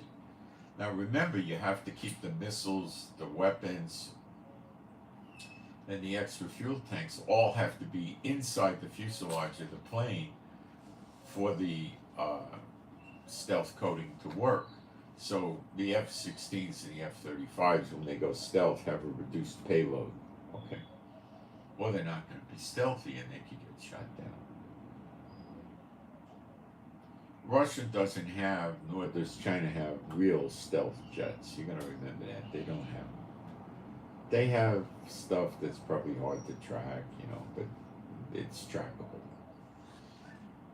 So Russia has no intentions of starting a war with the United States with 4 warships. But people in the United States probably think that's the case.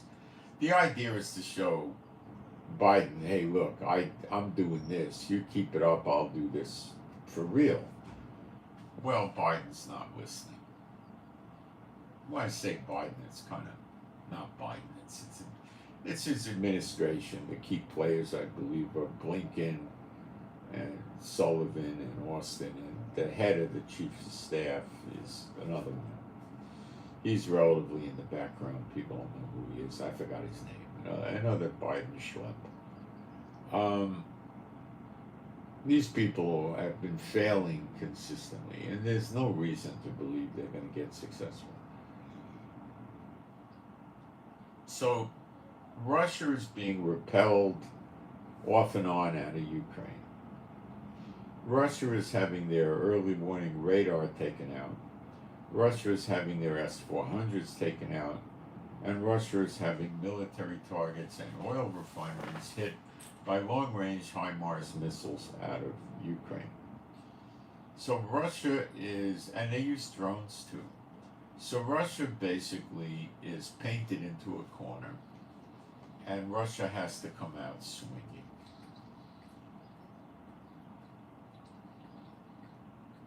Or go away. If Russia calls NATO up on the phone and says, look, I don't want a war, okay? What I'm going to do is withdraw from Ukraine. They can have it back.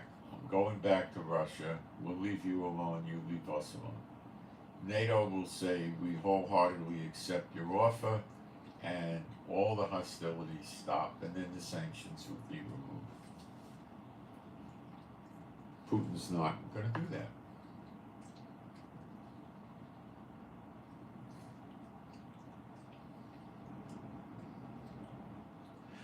China, North Korea, Iran, Russia are trying to take out America, and they will.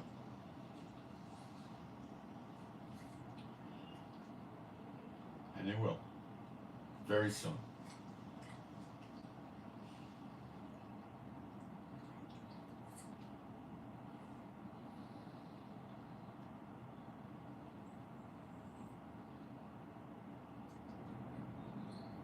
Yeshua's going to appear like lightning from the east to the west. Every eye shall see him, even those that mourn, in Zechariah 12, 10, and 11, and 12.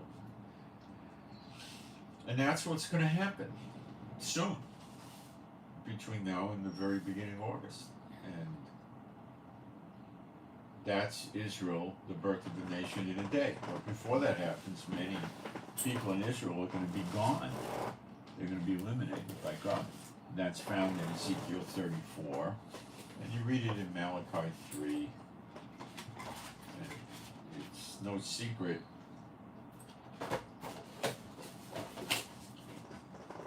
Except the church doesn't seem to talk about this either. I don't know why, but they don't want the people to know. They want the people to think everything's going to continue like it did in the past, World War II and stuff. I'll be right back.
The other thing that the church world never seems to teach the people is Jeremiah 30, verse 11, which pertains to him having a controversy with the nations over Zion. And that's also associated with the birth pangs and the birth of the nation in a day, which happens in Zechariah 12:10. And Jeremiah 30, verse 11 reads like this: For I am with thee, saith Jehovah, to save thee, speaking to Israel.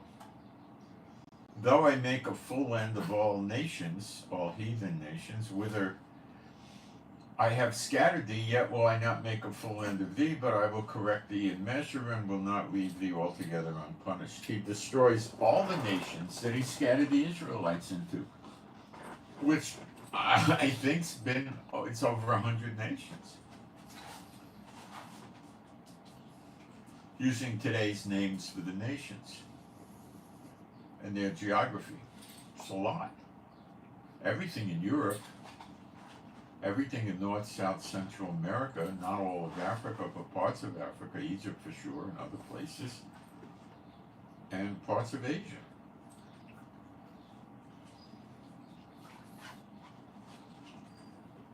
Now, does that mean he kills everybody in these nations? It does not. It means he destroys the nations, probably by fire. Does it mean the nations are destroyed by the sword? It doesn't say that. I don't think so. I think it happens on the day of vengeance in a day. God tells us he shortens the days because he loves us and he doesn't want us to go through this.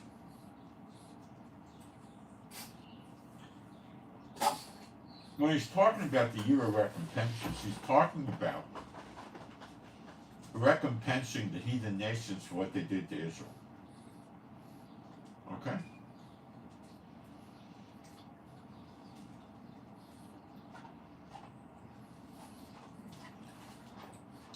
Hamas has been quite well destroyed.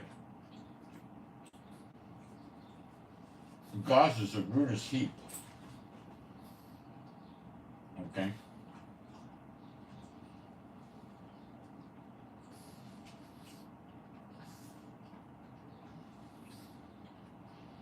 He's warning the nations, but they're not listening.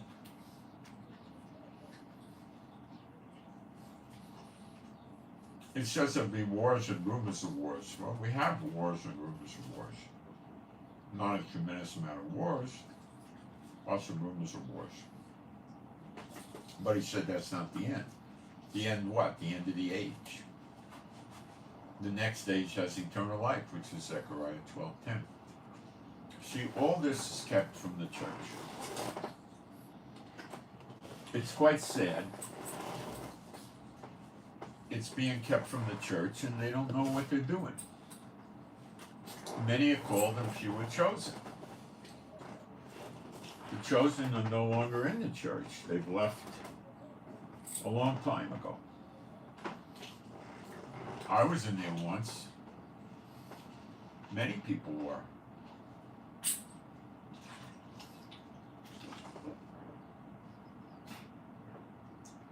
I had a website in the 90s teaching that the church wasn't the church. Over the years, it took a fantastically huge amount of hits. And I was teaching also spiritual warfare and some other things. And what they used to say back in the 90s was, well, I'm one of the ones that's called out from the church. People were coming out in droves.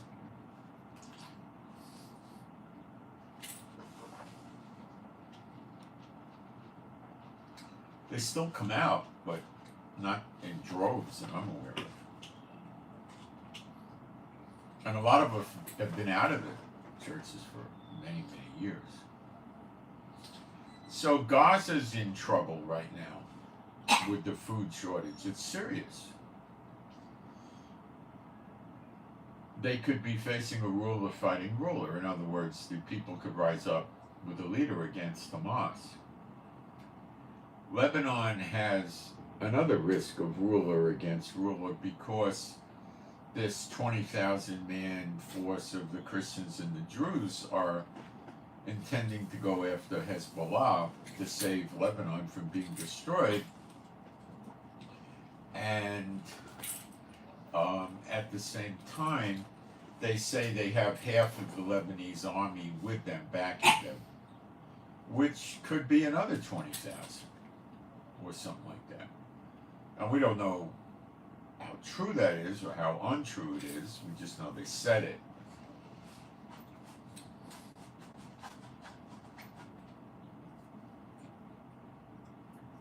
We went through the Bible yesterday about Elam, which is Kurdistan and northeast Syria and Iran, is going to be destroyed by their enemies. So that's not going to be burned up. They're going to be attacked. And it mentioned, I did this yesterday, Nebuchadnezzar, which is basically it's telling us America's one of the big enemies that's going to destroy not just Iran, but, well, the Kurds, there is no Kurdistan, but Iraq, and is part of Elam as well as part of Syria. And Iraq has been attacking Israel with missiles, joining with the Houthis and Hezbollah and all that, and simultaneous attacks. And we've had attacks from the militias in Syria and stuff like that. The Kurds are likely Jews. I've seen pictures of them, and they look just like people in Israel. And I'm going to study more about this. And Syria is in the process of annihilating them, doing a genocide on them. Turkey is in the process of doing a genocide on them, which makes me think they probably are the lost tribe. Satan likely knows who the lost tribes are. Why wouldn't he? You know what I'm saying? So now we go to Russia. Russia is more than likely going to survive enough to attack America, the daughter of Babylon. So it may or may not come to an end with a big NATO war. Just because NATO puts troops in Ukraine doesn't mean they're going to go to war against Russia. Could NATO, with limited help from America, take on Russia? Yeah, but if this does happen, bear in mind there'll be no winner. The weapons are too many and too intense and too dangerous and too destructive. They'll both destroy each other is what will happen. Okay.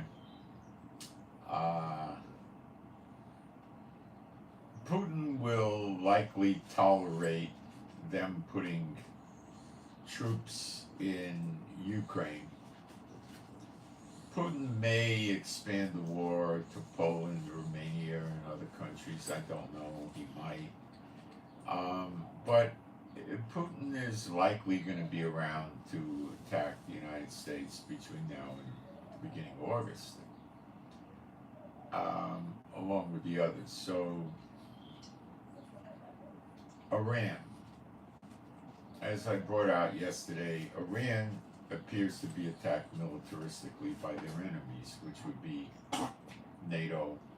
See, Iran backs the Houthis. The Houthis are terrorizing the Red Sea, and they've even started in the Indian Ocean and the Sea of Aden and the Mediterranean even in a little bit.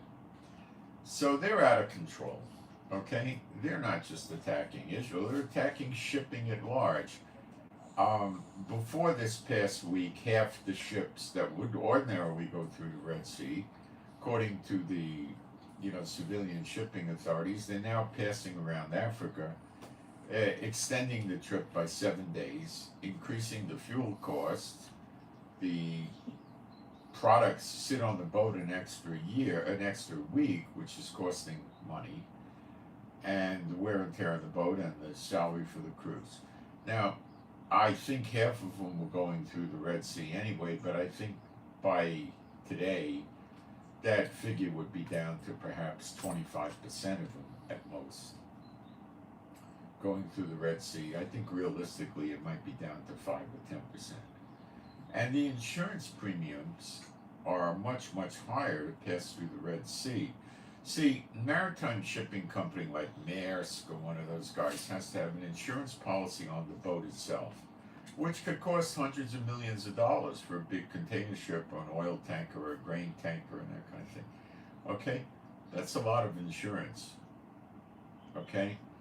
And the insurance companies that, insure them, sit there and look at the risk. Well, not all the ships will be destroyed, but now it's looking like a major proportion of them might get destroyed, or a percentage. So then they start tripling and quadrupling the revenue to get the ship through, or they might at this point just not offer insurance at all. The amount of ships they attacked in the last week was too high for the insurance companies to ignore it. So that might cause, not 100%, but it might cause a 90% drop in shipping through the Red Sea, which means Egypt is losing their revenue, which is substantial for the economic support of their country, because they charge tariffs when they get up by the Mediterranean. They go through the Suez Canal and they got to pay a revenue to Egypt like similar to the Panama Canal, but it's not exactly the same thing. So they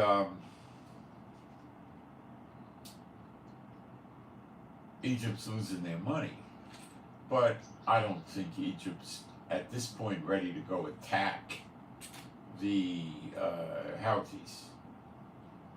It would be extremely difficult for Egypt to do that because it's quite a distance away. There's very few countries that are equipped to fight wars far away. China can pretty much just fight wars in the Asia-Pacific region. Okay, they could stretch themselves in a limited way and go further away. Russia can do it, pretty much anywhere they want to. Iran, not a chance. And North Korea, not a chance. France, yeah. Great Britain, yeah. Germany, not really. Italy, a little bit, yeah. Not too many countries are. India could. Not too many countries are seriously set up to do that. India is provoking China again. They do not get along. And they're renaming cities in Tibet with different names, provoking India. They've had border skirmishes with shooting. China has reclaimed land that previously was belonging to India. So the potential for China and India to have a blow up is very high. A shooting war. But we don't know. India is definitely one of those nations where God scattered the Jews into.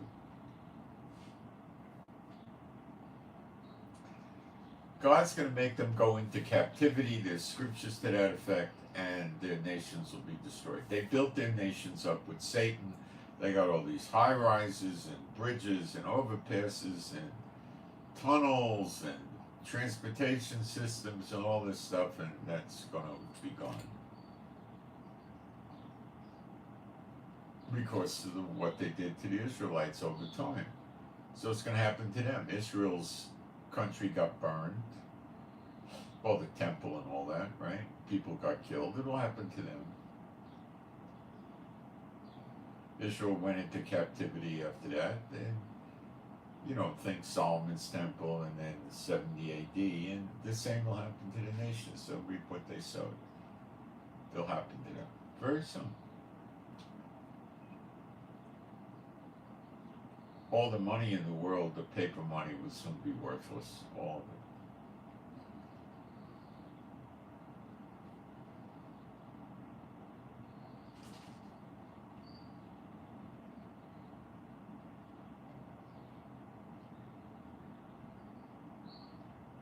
So it appeared to me that the destruction of the daughter of Babylon will come before August. America, since we see in the Bible they'll go after Iran with other enemies of Iran, that'll probably call for the release of the sleeper agents. Now, I don't know when NATO's going to put troops in Ukraine. It could be next week. I think NATO's in a hurry. That's going to get Putin on edge. Putting it mildly, Putin will go on tilt. He's not going to really know what to do. He's going to be flabbergasted. If he wars against NATO, he's going to get bombed and missile attacked all over Russia.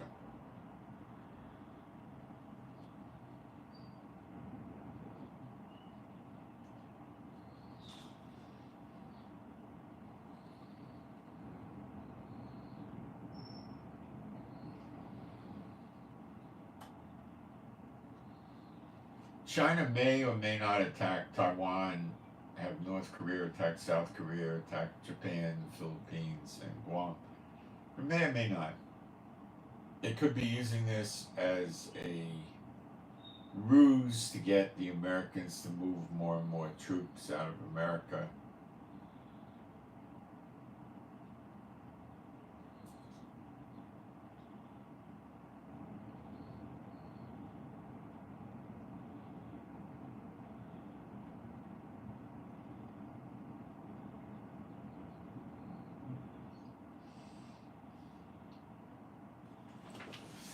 Things are really going very fast right now,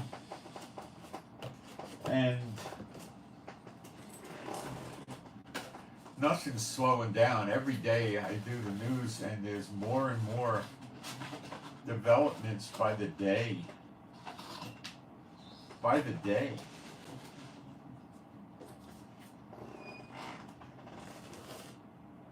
So is Israel going to attack Lebanon? It has to.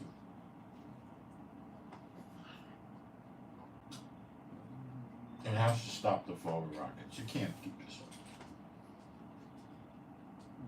They held back for Biden, and they're not going to hold back much longer. Maybe days, not long. What it'll look like is massive air attacks.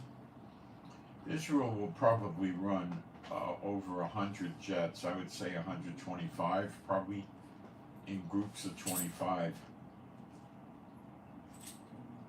around the clock. 25 will take off with fuel and weapons, deliver the weapons, come back, land, refuel, put new weapons on, go back again, non-stop.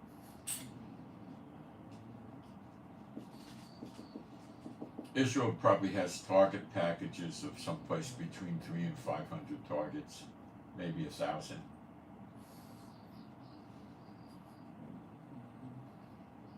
At the same time, intense artillery fire will come from inside Israel by the border.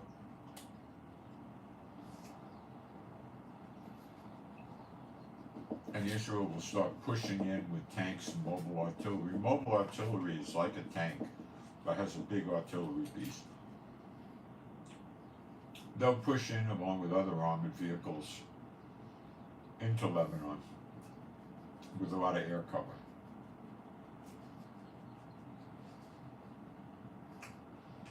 And start driving the Houthis back. Fires will happen. They're happening now, and I think Israel's going to keep increasing the fires in there. They might not demolish all of Lebanon. I don't think they will, from prophecy. But we'll occupy about 150 miles into Lebanon, something like that. But that'll be in the year of redemption. So you got to wait a few weeks for that.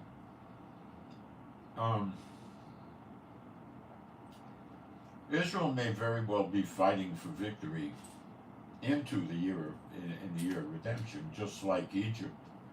You know, well, they just went in the wilderness, but they could be fighting, but they'll have the victory.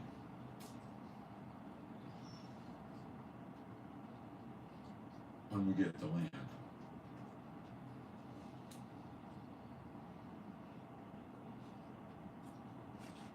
At this stage, we'll get the land that our fathers had, which will be Gaza, a big piece of Lebanon, probably the Sinai Peninsula, a bunch of Syria, and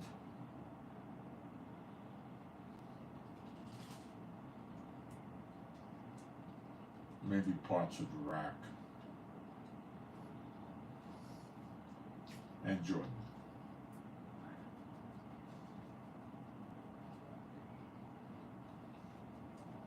Right after that, right after Zechariah 12, the next great Exodus will start. And the believers in Yeshua, the real ones, not that hang their hat on church membership, they'll be part of this next Exodus. They will see Yeshua in the clouds and be transformed into this everlasting life and come with the tribes of Israel, which they are Israel. The church isn't going to make it. Some of the church will come out, but most of them are not going to make it. They're not the elect. They really don't believe the Bible.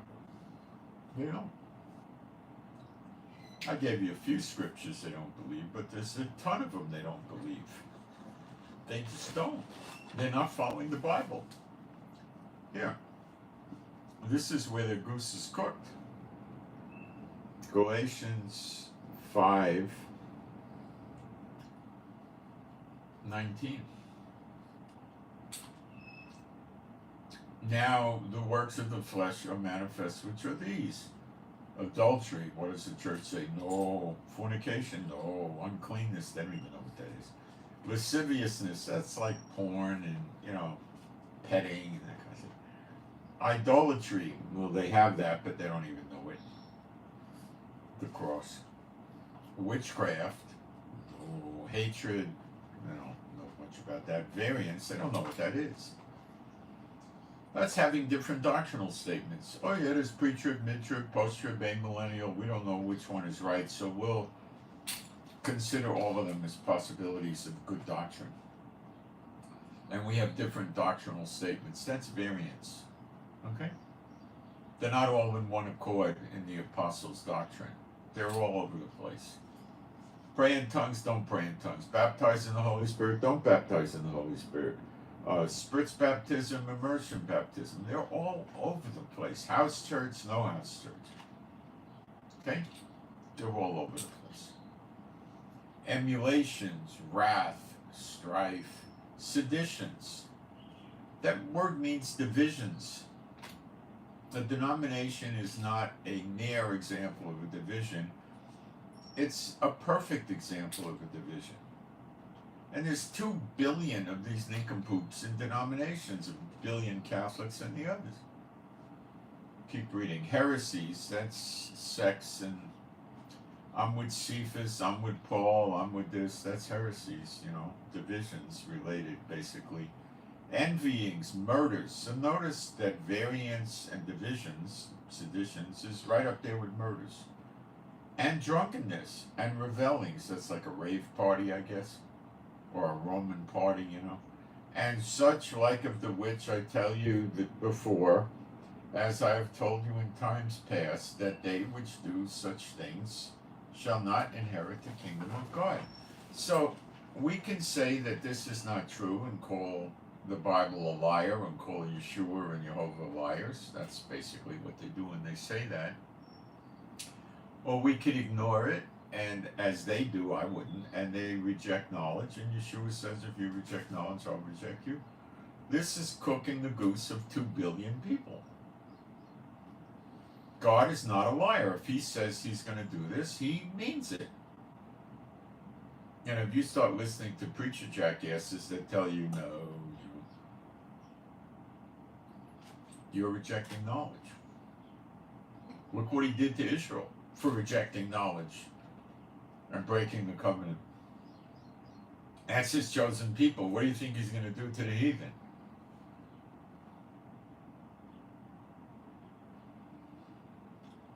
I put it in front of you. You got a path to life and you got a path to death. You take which path you want. Most will reject the scriptures. The pastors don't do signs and wonders to confirm the word. God says, I confirm the word with signs following. When you teach the true word, you have signs following. They don't have any signs. Don't listen to their lies. They don't have anything.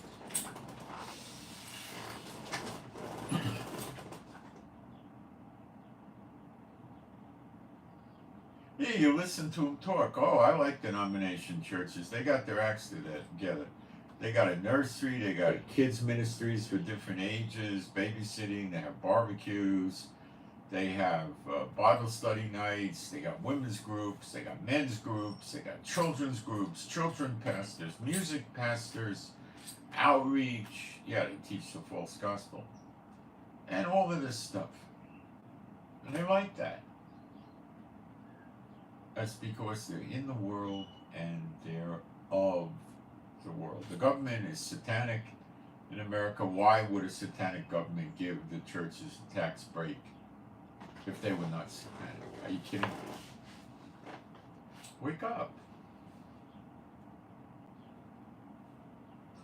Now, you think that that's all the scriptures there are for this? 2 Corinthians 11:4.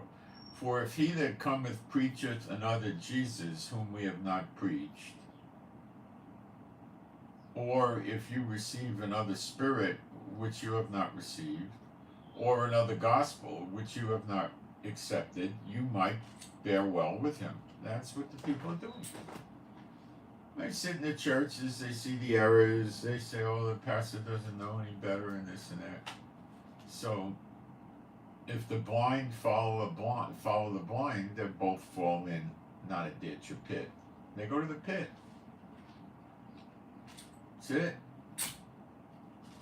The days of churchianity are closing. They got a few weeks left, probably. That's it. They're goners. And they don't believe it. God did not raise Israel up to have a mighty army. Satan did that.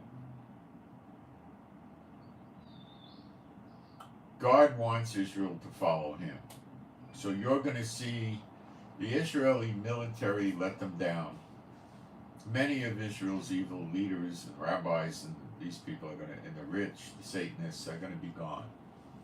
Ezekiel 34, Malachi 3, they're going to not be here. Malachi 4:2 talks about it. They'll be dead. The poor, the downtrodden, the crippled, the feeble, that's who God's going to raise up. They're not going to be that way. They're going to have everlasting life. They're going to be like in their 20s without disease or injuries or anything like that. And they're going to be serving Jehovah. And that's going to happen in the next few weeks. America is going to predominantly be destroyed by fire. God says he's going to kindle fires in and around their cities. Okay? Yeah, they're going to be attacked and they're going to get killed too. All the preppers and the survivalists going to kill a lot of these sleeper agents and stuff. It doesn't seem so. It says that they hide in their houses, their bunkers, their bug out locations, wherever they got. It's going to be a delusion from the Lord. They're going to be afraid to fight. And all the military gets killed. Jeremiah 50:51. All the American military gets dead.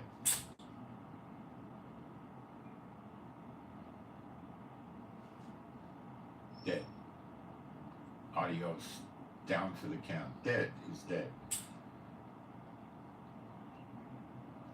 All the nations are going to learn that he is Jehovah. Iran's going to be attacked, and they're going to scatter all around the world. Biden is going to have to attack Iran. He can't stop the Lebanon thing. France wants it stopped. He can't stop Hamas. He can't stop the Houthis. when Iran pushes the button, the Iraqi and Syrian militias will again attack the American bases and consulates, which they did since October 7th about 100 times.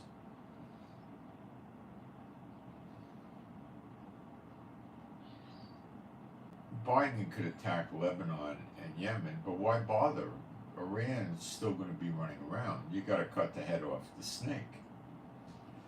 I don't think they'll do a ground invasion. They could. I don't know. They'll do aircraft and missile attacks, and they'll have several countries with them. Maybe France and the UK. See, Iran can't win.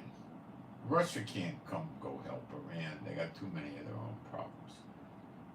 Iran can't win. They don't have a navy worth a hoot. They don't have an air force worth a hoot. All they got is a bunch of missiles. So what they could do is they could attack people very close to them. Say 200 miles away. Okay?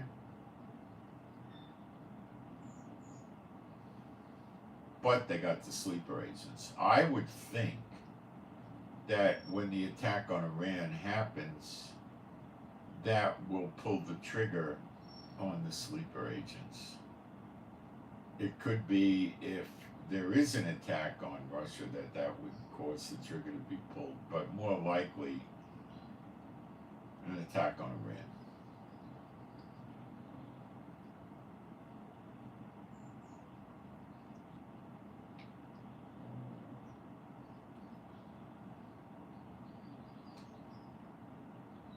By doing this, America will think, okay, I'll get the Houthis to shut down, because we'll keep attacking Iran until they turn everything off in the area. Tell Hamas to stop fighting, tell Hezbollah to stop fighting, tell the Houthis to stop fighting. Or we'll destroy Iran. Then there's no more weapons going into these countries, and there's no more money and control and supplies. And that's why America would do this. It doesn't make a lot of sense when you think like a Pentagon War College graduate to go attack Lebanon and then to go attack Yemen, and then you still got Iran and you're going to have to attack Iran anyway. So just attack Iran right at the beginning, and then the others will crumble. And Iran is not a hard target to attack. It's a hard target to invade and occupy, but not to attack by air.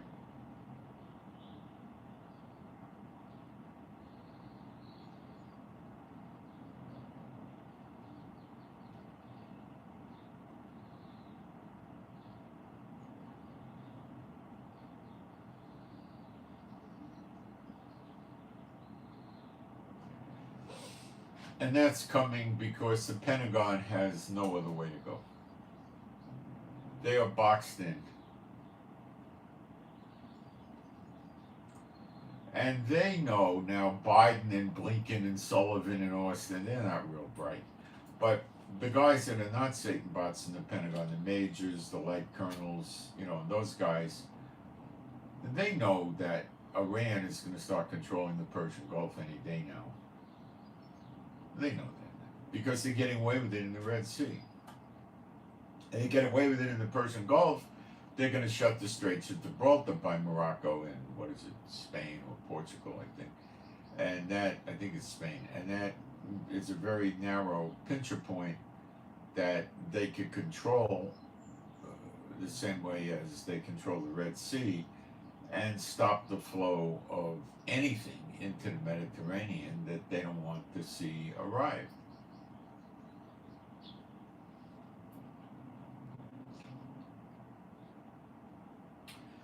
Then shipping will have to go to the Atlantic side, probably Spain and France and England, and offload there and then use trains to distribute amongst the European Union. And trucks. That's greater expense and time.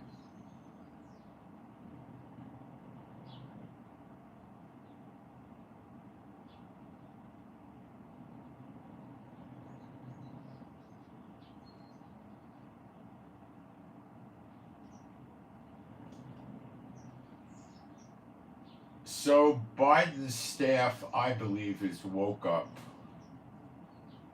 and they realize it's time to encounter Iran. Now, they don't see Iran as a big threat because Iran doesn't have the ships and the aircraft to go attack America. China's not going to send 250,000 soldiers with 60 or 70 warships and 300 or 400 planes to Iran. Neither is Russia, neither is North Korea, nobody. So they know they can severely damage Iran just by using aircraft and missiles and stuff like that. That would be the standard. Take out the radar, then they might likely take out any Navy ships that show aggression, which could be many.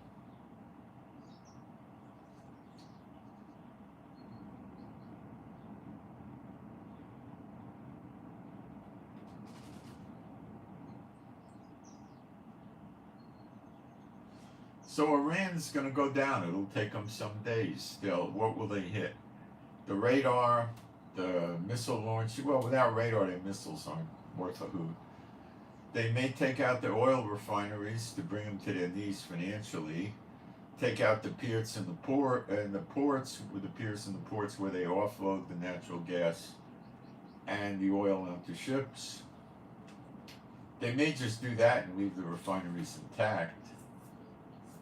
They'll hit strategic military targets, they'll hit their nuclear facilities, and then they'll take a breather and see what they got. And if they're not getting Iran coming to them for peace, then they'll just spend another few days hitting more and more targets, and that's it.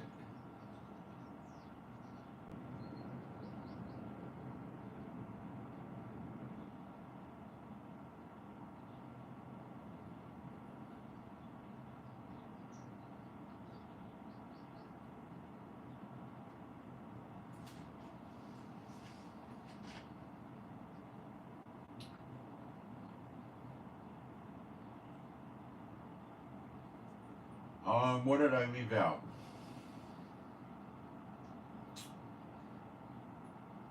Will China hit Taiwan and North Korea hit South Korea, or will they just go hit America? Well, I think Putin needs them to hit North Korea, hit South Korea, and China hit Taiwan and Japan, really, and the Philippines and Guam to help bail Russia out. And they probably will. You see, America can't. Attacking Iran is probably the beginning of the next heavy-duty chain of events. America's got to commit a certain amount of troops to that. They used to have 58,000 troops in the Middle East going back like 2-3 months. That was Kuwait, Bahrain, Qatar, UAE, Oman, Jordan, Saudi Arabia. I think they're probably up to 75,000 anyway. They probably have to take that up to 150,000, if not more, to just make sure they can handle ground invasions and various forces. They'll have numerous aircraft. I don't know if they're going to bring a lot of naval vessels into the Persian Gulf right away, because I think they lost that destroyer that got hit right when the Dwight D. Eisenhower got hit the second time.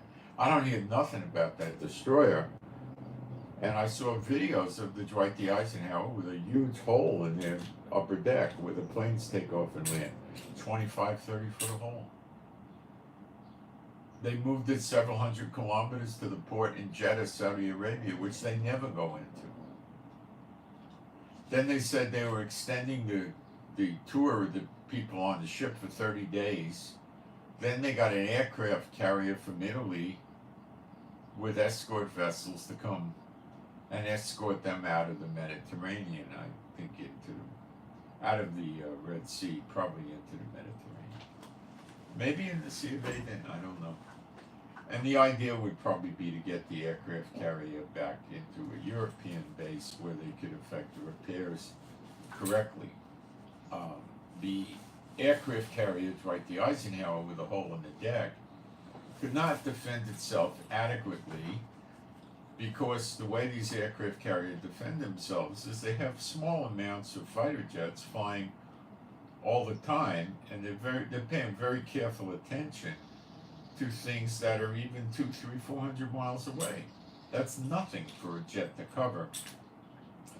So they want to make sure nothing gets close to them. They could detour away, they could scare the vessel, talk to them on the horn, on communications, and tell them if they don't veer out of their course, it'll be considered an act of war, and this and that. They normally have submarines with them, but I didn't hear nothing about any submarine. But what would the submarine do? Because the Houthis hit them with ballistic missiles that may have been hypersonic, probably were. The submarine couldn't do anything. So the submarine could be floating around someplace, but it can't defend them from all attacks. The submarine basically is good for defending them against warship attacks, which the Houthis don't have anything to speak of. So I don't know what happened to the submarine, but I do not believe they send aircraft carriers around anywhere at any time without submarines there to stop it from being hit by other submarines, if nothing else. So this aircraft carrier was hit, and so was the destroyer. I saw pictures of the destroyer with big flames coming out of it. Now, I don't know where the destroyer is today. They're not telling us anything. Eventually, it'll have to come out. Eventually.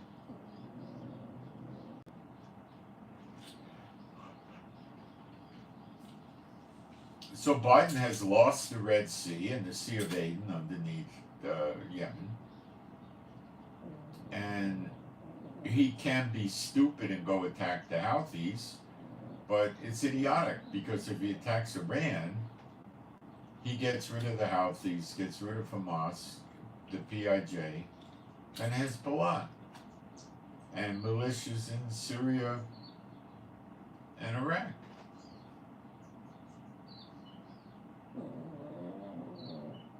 That's Chief snoring.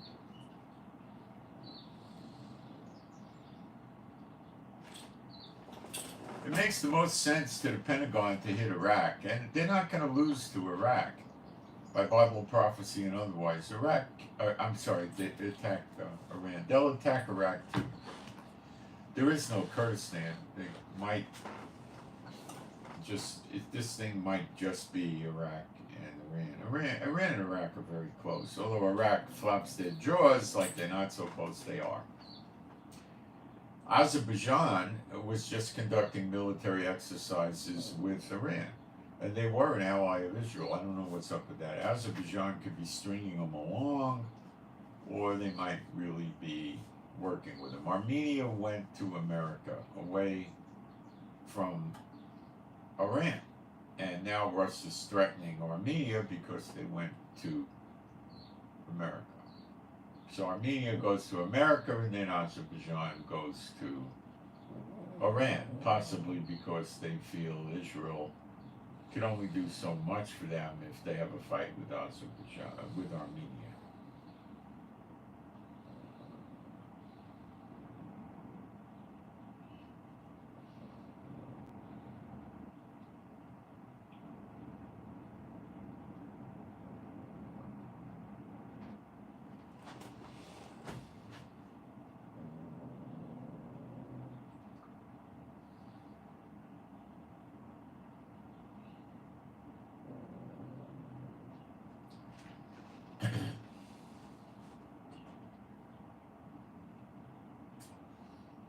What else is going on? They didn't attack the Italian aircraft carrier group when it came to escort the Dwight D. Eisenhower. I guess they just didn't want to pick a fight with Italy at that time.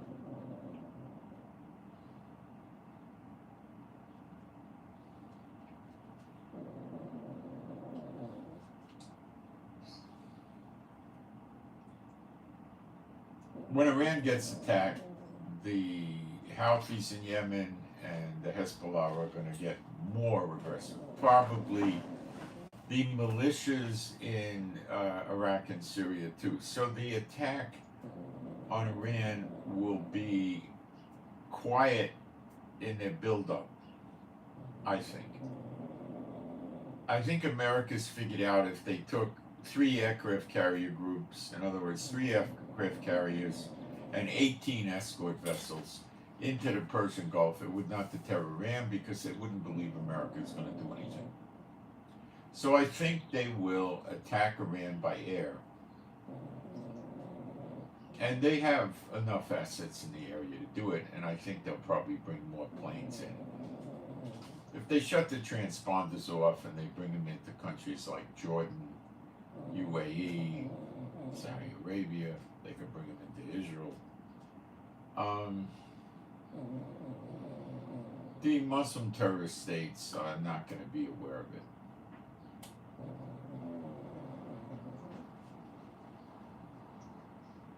And then they bring a lot of weapons in, but they already have all this stuff there, okay? They probably have the 300 jets there already. They're going to use their A-10s to take out the go-fast boats, but the go-fast boats attack boats. They don't attack planes. Iran's got some missile-launching ships that are like old barges or ferry boats that they put a lot of missile launchers on. Iran could act stupid, and they may start attacking Kuwait, Bahrain, Qatar, UAE. I doubt they will, because I don't see the gain. What are they going to get out of it? I don't know.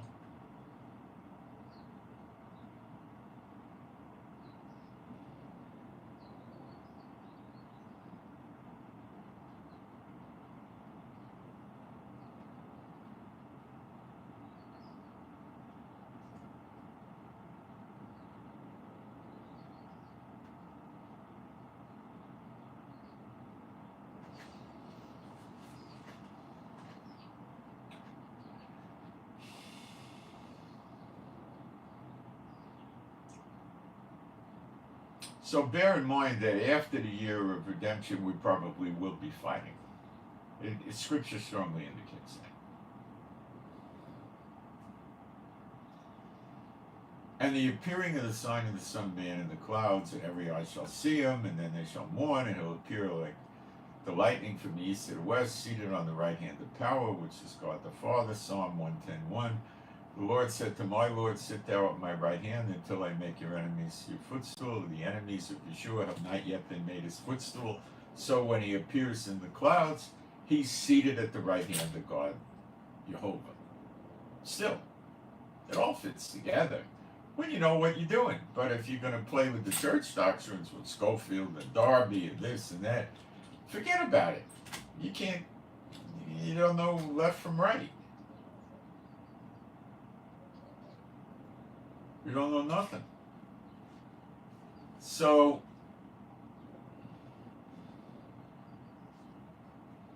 once we hit year of redemption, all our battles are victories. And remember in Malachi 3, Elijah is going to be training the Levites to make the offerings acceptable unto the Lord. Remember, we get another temple. Remember in Ezekiel 37, the last 3 verses, God places that other temple in the midst of us. It's not New Jerusalem, it's a temple. Revelation 21 says there is no temple in New Jerusalem. It is not New Jerusalem, this is a temple. It comes down from heaven. And because of this, the heathen know that God sanctified Israel. Why? The temple was not made with human hands. Remember that scripture? Came down from heaven. And it's going to look that way. Now we will decorate it with the cedars and the other woods that come out of Lebanon. So Lebanon is not going to be totally burned and destroyed, but it will be busted up. The scripture says, Lebanon, open your doors, let the cedars of Lebanon burn. They're burning now. I don't think they have a fire department like Israel. Israel's fire department is rather well experienced and reasonably equipped to put such fires out. The land in Israel and Lebanon is dry and parched now. And Israel is taking advantage of this. And this may deter Lebanon. It may not need to be a big fight. I don't know. We are fighting with them now. Rest assured, we're attacking in Lebanon every single day. Bombs, missiles, whatever, every single day. So don't think there's no war both ways with Lebanon and Israel. You'd be extremely wrong. There is a war, but it's limited. Nobody's invading. Lebanon, the Hezbollah would love to invade Israel and take a few hundred hostages so they could get themselves out of the war when they want to or they need to. But Israel's well on guard for that. Well on guard for that. Two of them tried to come in a week or so ago, and they're pushing up daisies. It didn't work.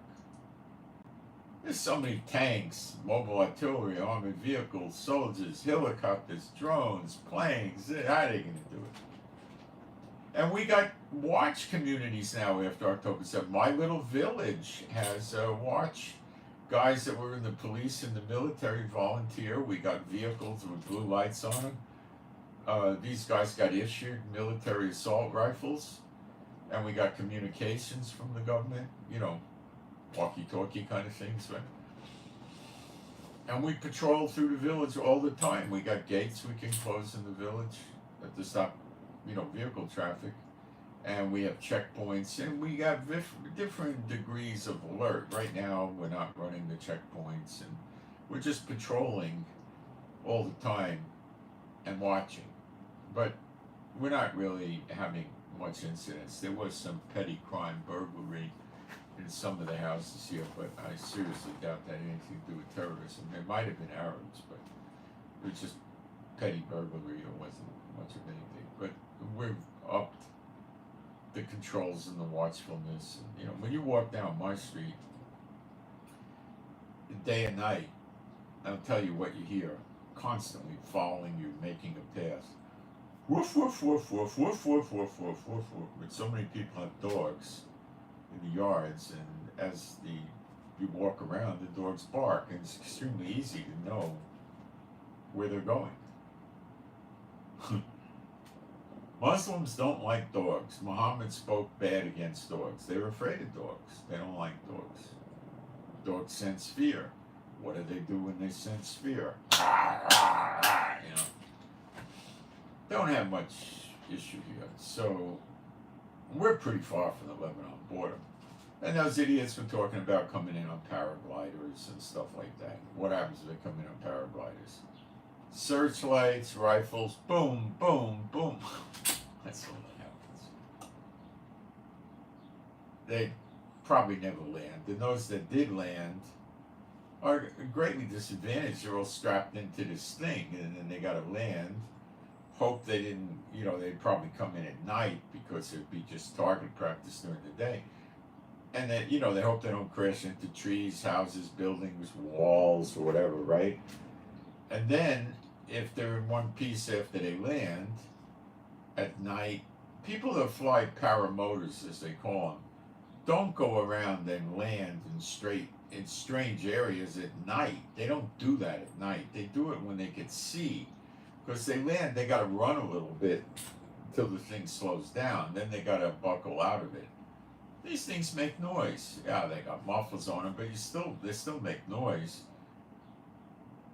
So the guy lands. Let's say he's alive. Then he has to buckle out of that, get his weapon deployed, try to figure out where the heck he is, because it's nighttime, what direction he's going to go in. Meanwhile, he's being hunted by highly trained soldiers that are going to kill him on sight.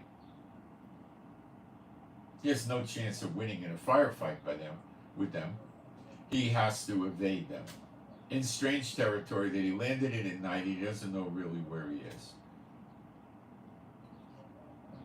Helicopters with night vision are looking for him. Soldiers with night vision optics are looking for him. Dogs, Belgian Shepherds, Illinois, they'll be out there looking for him. These dogs run about 80 pounds, 70 pounds, and they'll fight voraciously, but they're used for other things more important, like tracking. Why use the dog to fight? You got guns, But the dog will, but they're very good for tracking. No fear. So once they find his paramotor, the dog has his scent, and it's a matter of minutes. How far is he going to go? What's he going to do? And the communities got people running around, ex-military, ex-police, and others with a lot of assault weapons and pistols. Pistols are good up close, no problem. So they're not going to be able to pull off an October 7th. That's not going to happen. Okay.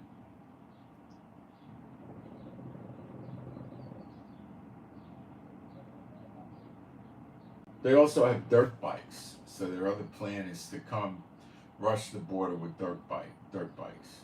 Well, Apache helicopters got very powerful guns, and you know, shoot the dirt bike. It's stupid stuff, terrorist talk is what it is. They're like children. They're not real bright. They're like children. That's all they are, like children.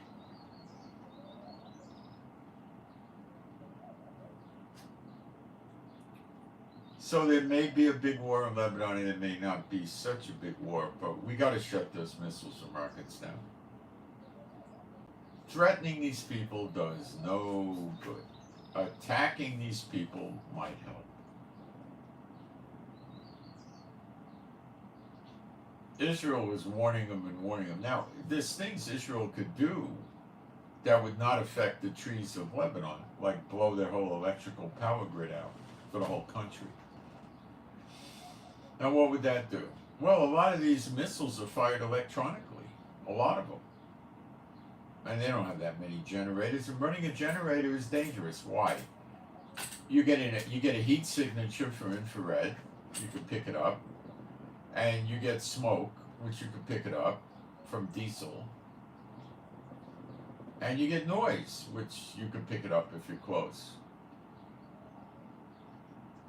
So aircraft could target generators, but generators are kind of a weak target. I mean, it's not a high priority target, but if they're using the generators to launch missiles, then we just hit the generators.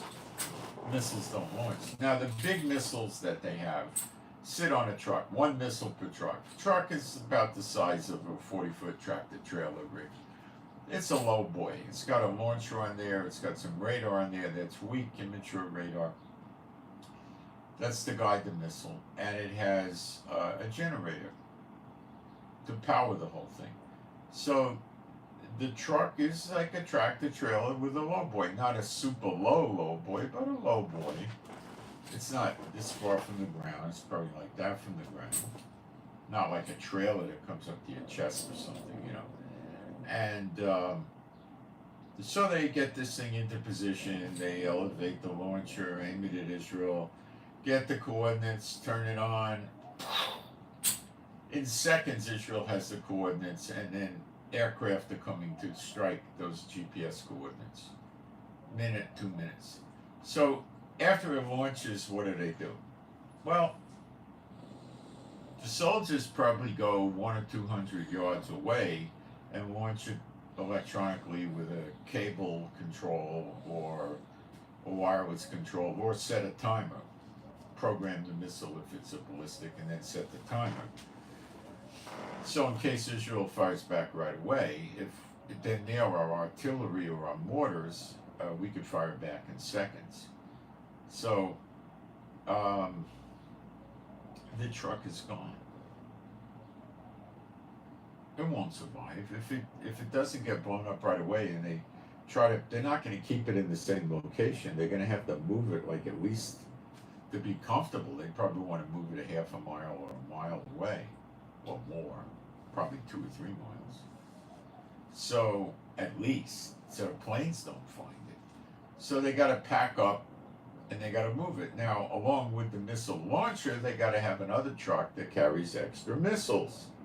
Now, it doesn't need to probably be more than the size of maybe a 26-foot moving van, like a U-Haul, So it's got to go with the missile launcher, and then they got a crane in the mix somewhere. So they take with the crane, they take the missile off the other truck, and then they load it onto the truck with the launcher, and then they got to set it up, and then they got to try to launch again. This takes time. In the meantime, There's planes and helicopters looking for them, and they find the thing, they blow it up. Now they lost the missile launcher. For these sophisticated missiles, the amount of missile launches is extremely critical. So if you've got 20,000 of these missiles and you got 100 launchers, you don't have that much. Got it? And these launchers are easy to kill. They're trucks with trailers. How are they going to go hide in the forest? They'll get bogged down. They got to stay on roads. I don't even think they'd be safe on a gravel road. I think they got to be on a paved road. They're heavy. Gravel with a very heavy vehicle that's not highly maneuverable, it's iffy. You can see they start spinning the gravel, and then they're in the dirt, and they bury themselves in the wheel in the dirt, and they're stuck, and Israel's trying to blow them up. And now, if Israel sees these missile launches moving before they launch, they're going to blow them up too. We think they're going to wait? They'll blow it up. So they got to keep these things secreted away from the eyes of Israel with drones, planes, boots on the ground. And now the 20,000 Christians and Druze in Lebanon that want to move against Hezbollah, they could do spying, hide in the woods with binoculars on rooftops and stuff like that. They are Lebanese, they got Lebanese papers, they got the right accent, the right clothes, the right appearance. All they need is a story why they happen to be appearing out there, that's all, and it's not that hard to do. Then Israel gives them encrypted communications with whatever, burst transmitters, sat phones, whatever they want to use, and they give the coordinates to Israel, and then the next thing you know, that's why Israel's not that afraid of their missile launches. Their missile launches and the sophisticated missiles hold one big missile. That's it. The junky ones that go in stovepipes, they got tons of those, but they got ranges usually that fall out at about 11, 12 miles. And that part of the border area has been evacuated. Property damage has already been attained by them, so there's not much more they're going to be able to do. Let's see what's going on in the chat.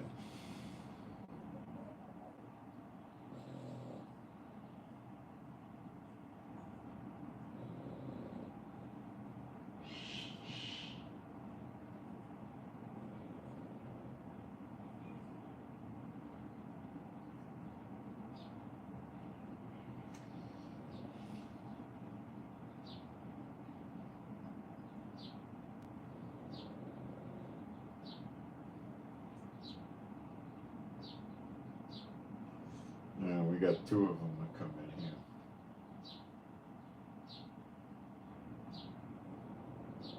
The Satan bots always come in pairs. I don't even bother tossing them anymore. They want to die with their demons, they can. The topic is in the headline, the title.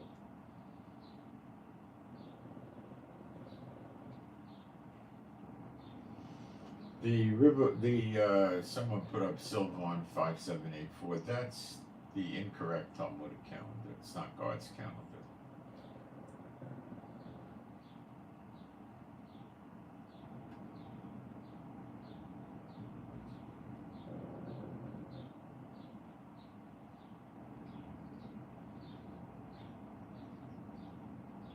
I do not speak Portuguese, I'm sorry.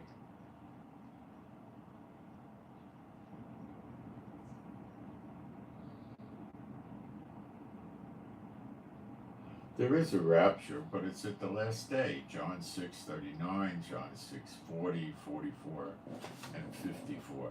All right, somebody put some scriptures up. I like that when people do that. Let's see what he said. John 8:8. I do not know this scripture by heart, so we will go there. John 8:8. And again, he stooped down and wrote on the ground.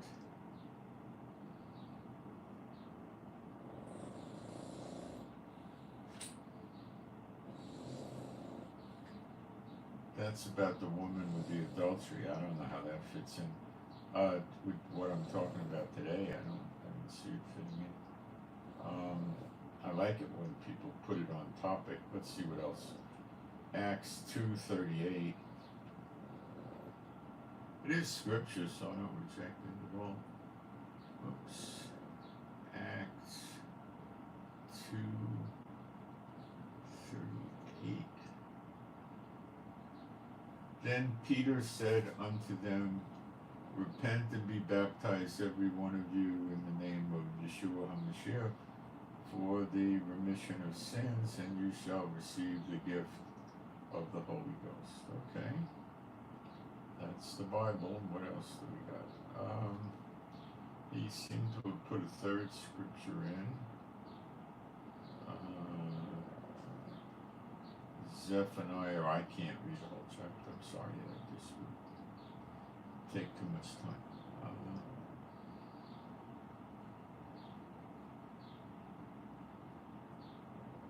Okay, I think we're accomplished. Let me check my notes here. I still can take questions, or if anybody has a scripture they want to contribute, that's fine too.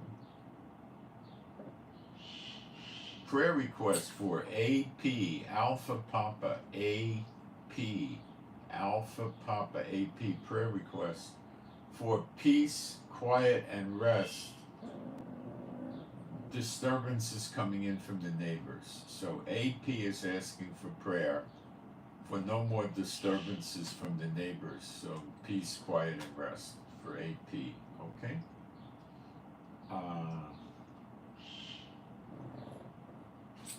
I think I got what I wanted covered. Let's see if I'm thinking what else.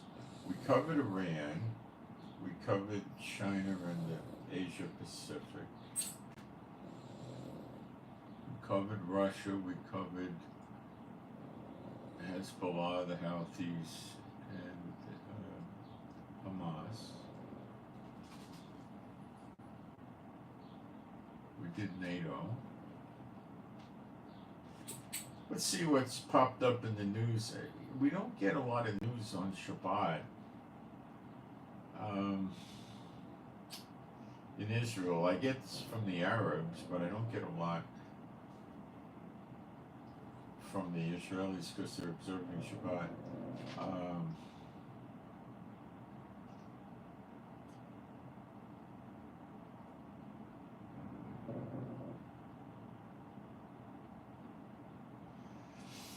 There's talk about Gantz getting involved with Biden and trying to do a long-term ceasefire. There's no time for this anymore. It's, Gantz is not the prime minister.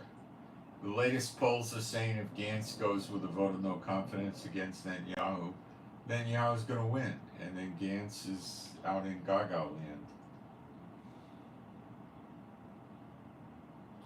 Biden picked the wrong horse. Gantz ain't no winner.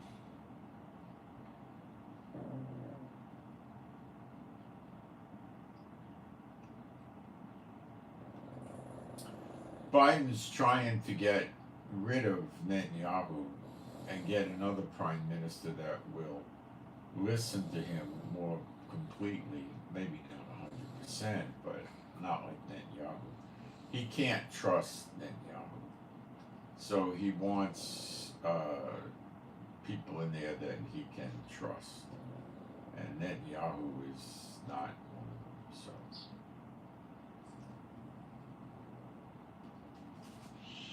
Well, I've been on the air for a while, and you're the only person that said the volume is very low, so I would put it on you. Otherwise, it would have been a good 10 or 12 people telling me the volume is very low for the whole broadcast, and I didn't have a single person say that, so I don't think it's on my side. Let's see what else is going on. If I could see if there's any other developments.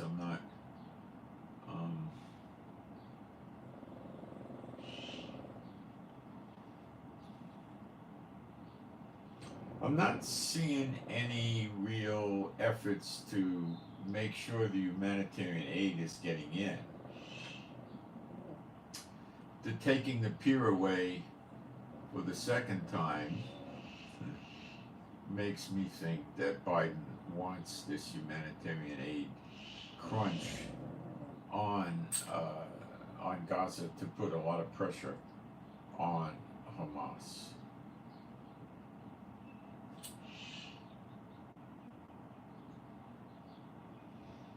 Yemen took out a boat yesterday, I believe, with a sea drone for the first time. They had a successful takeout of that.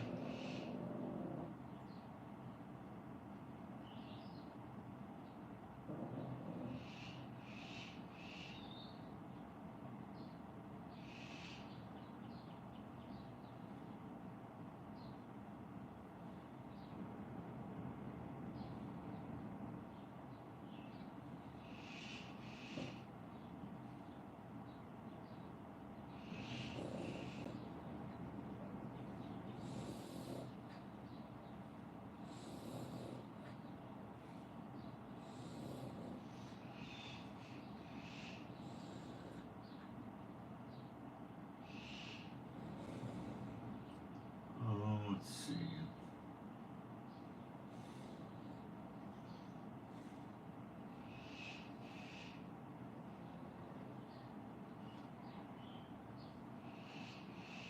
The Muslims are continually trying to make it look like they're winning in Gaza, which is it's just a joke. Gaza's a rubber sheep, and the soldiers have said that they think it would take a couple of years to just get the rubbish removed out of Gaza. Now, that may not be true. They may be able to do it in a few months, but prophetic time's not going to allow for that. But the rebuilding would be fantastically expensive. I don't know who's going to pay for it. It would be huge. So what we're looking for ultimately is a siege against Israel, which in part, we're in siege at the north in Lebanon. We're in siege at the southwest with Gaza. We're in siege with Syria. They launch missiles every now and then. We can't go into Syria. They can't come here. Jordan, no. We're not in siege with them. Okay?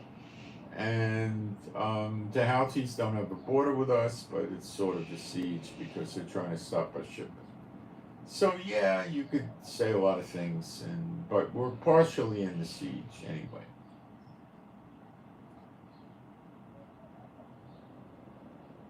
Okay? There'll need to be, in my book, I think there'll be triggers to get the nations more involved against us, and I think America attacking Iran will do it.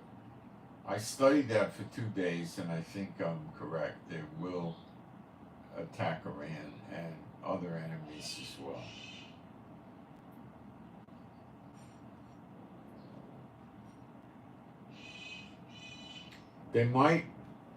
They are attacking, America and the UK are attacking the Houthis already, but just by air. And they may try to enhance that as well.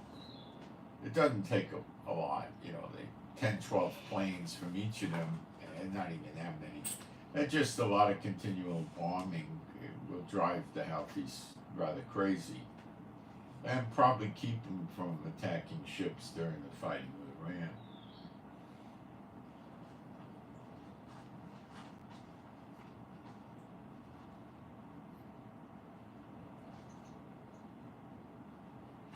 Iran has over 1,500 go-fast boats, which are set up in various ways. Most of them have a mounted 50 cal full auto machine gun, which is not a real deadly weapon against the ship, but it's dangerous.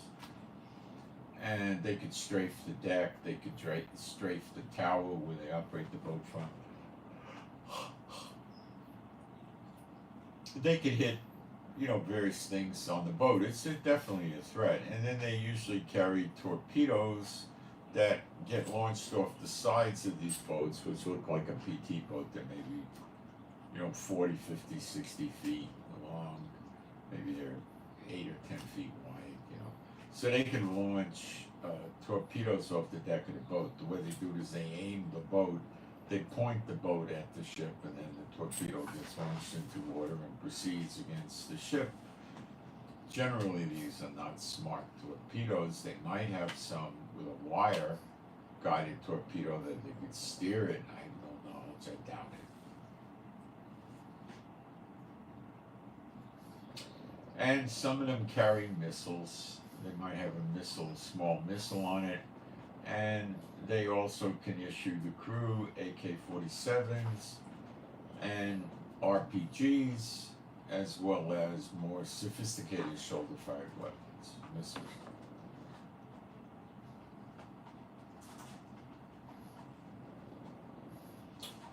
It'd be a big job to knock out all of these, and they would be a threat to an aircraft carrier or a destroyer because they could easily come in numbers of 30 or 40 and then have it backed up with missile launches and drones. It could be severely dangerous for the American Navy vessels. So I think they're going to clean things up and then probably bring aircraft carriers in.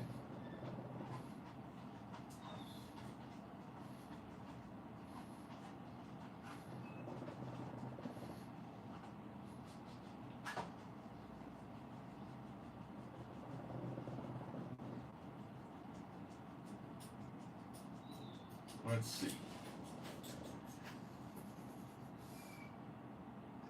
I think I've covered what I was trying to cover. So, a lot of events are not going to be in a linear sequence. They're going to be simultaneously different parts of the world at the same time. Day of Vengeance is in a day. He's going to destroy these nations in a day. The ones that are going to get destroyed by their enemies, the daughter of Babylon, America, and Iran, those are two we know of, plus Gaza, plus maybe God burns Lebanon. I don't know. It says, Lebanon, open your doors, let the cedars of Lebanon burn. He might do that. But it doesn't look to me that way. But we've already started burning Lebanon.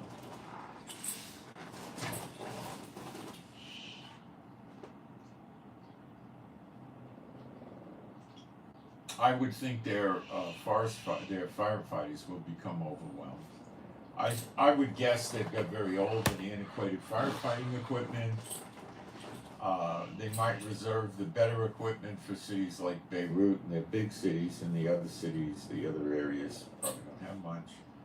And they'll be overwhelmed with it.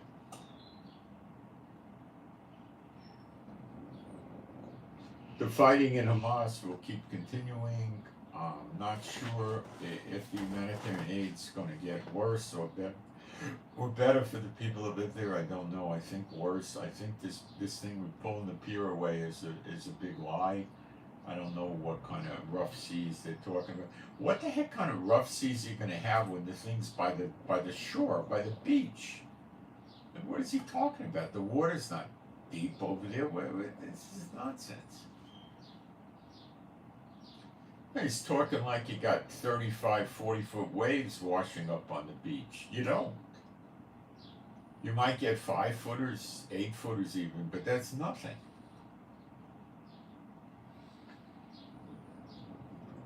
The Gaza fishermen go fishing in what's a big rowboat, maybe 18, 25 feet long and 4 feet wide, and the walls of the boat above the water are maybe 2 feet, 2.5 feet.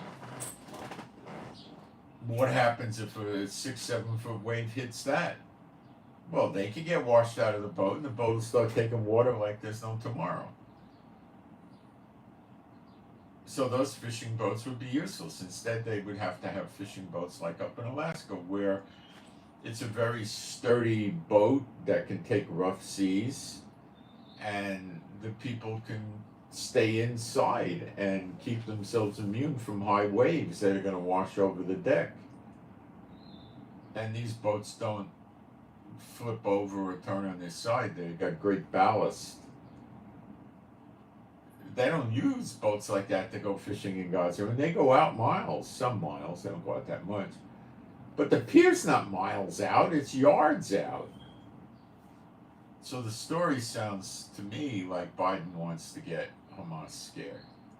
What's Hamas going to do when they're scared? Nothing. Be scared. What are the Houthis? I mean, they can't do anything. Now the Houthis might respond and try to attack more ships, and that'll work for a day or two or three, and then you'll see no ships coming through there except maybe Russia, Iran, China, North Korea, and a few other countries, Belarus, see very little.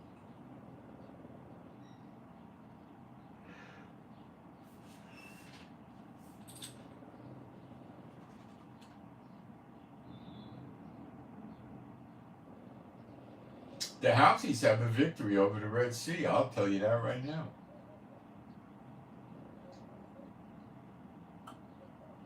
Lebanon and Hezbollah is claiming they have a victory over Israel. They don't have an artificial victory because of all the pressure put on Israel to not go and attack them right away. Once Israel starts attacking them, it'll just take how long is it going to take? A couple of days to push them back to the Litany River? These are partisan fighters, Hezbollah. They're not running around in battle groups with armor and artillery. They don't have any of this stuff. They got shoulder-fired anti-tank missiles, which are very short range, maybe a mile, not even, probably 1 kilometer, 0.6 of a mile.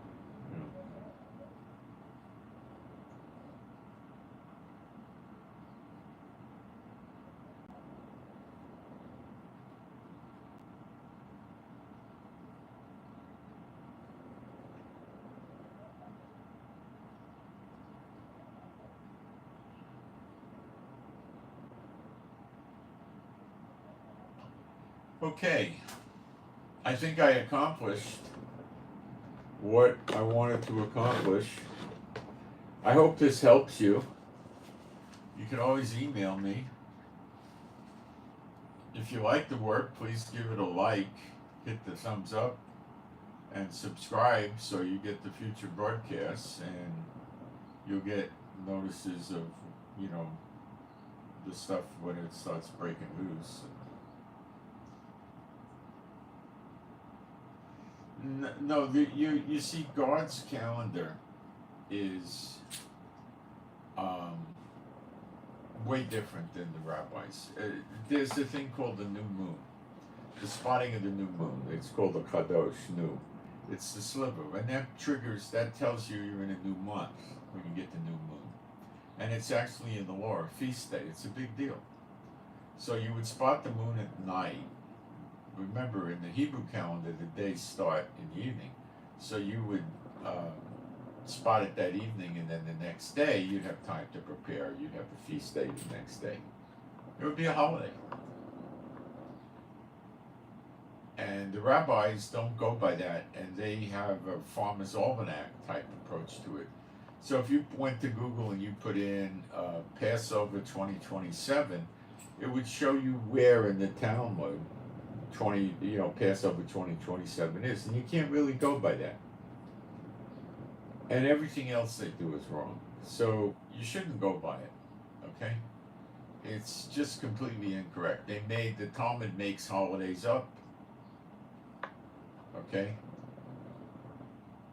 They make holidays up that they have a New Year's Day that doesn't exist in the Bible. It's just completely a joke. They don't use the Bible. They use the Talmud. They say Moses gave the written law to the heathen. The oral law was for the Jews, and they took Moses' oral law and wrote it down in the Talmud. That's what they teach the people. So they laugh at the church for following the Old Testament. Do they also read and study the Old Testament? Yeah, they do. I don't know why. I believe they don't think the prophets that were not given by Moses. The prophets are for real, but then they teach the people you can't understand the prophecies. Only the great sages, rabbis can. You know, it just doesn't stop. It's all like the churches. It's just nonsense. Okay, so I put offering information up at the top, and it's also in the description box. And I'm Moshe, so please pray for me and my wife, for our peace, safety, protection, joy, healing. Pray for our finances, and pray for us and our animals and pets, that we all be happy, healthy, and whole. And pray we don't have to go in the bomb shelters, and pray for better videos, and pray for the peace of Jerusalem, and pray for, well, that's it, I guess. And I send my Shabbat Shalom to all those who love Yeshua HaMashiach. And what did I do time-wise? Oh, I'm at 3 hours. Okay, guys, that's it, and I'm out. Thank you. I hope you got something out of this, and you certainly can write me and ask me questions. Okay, I'm out.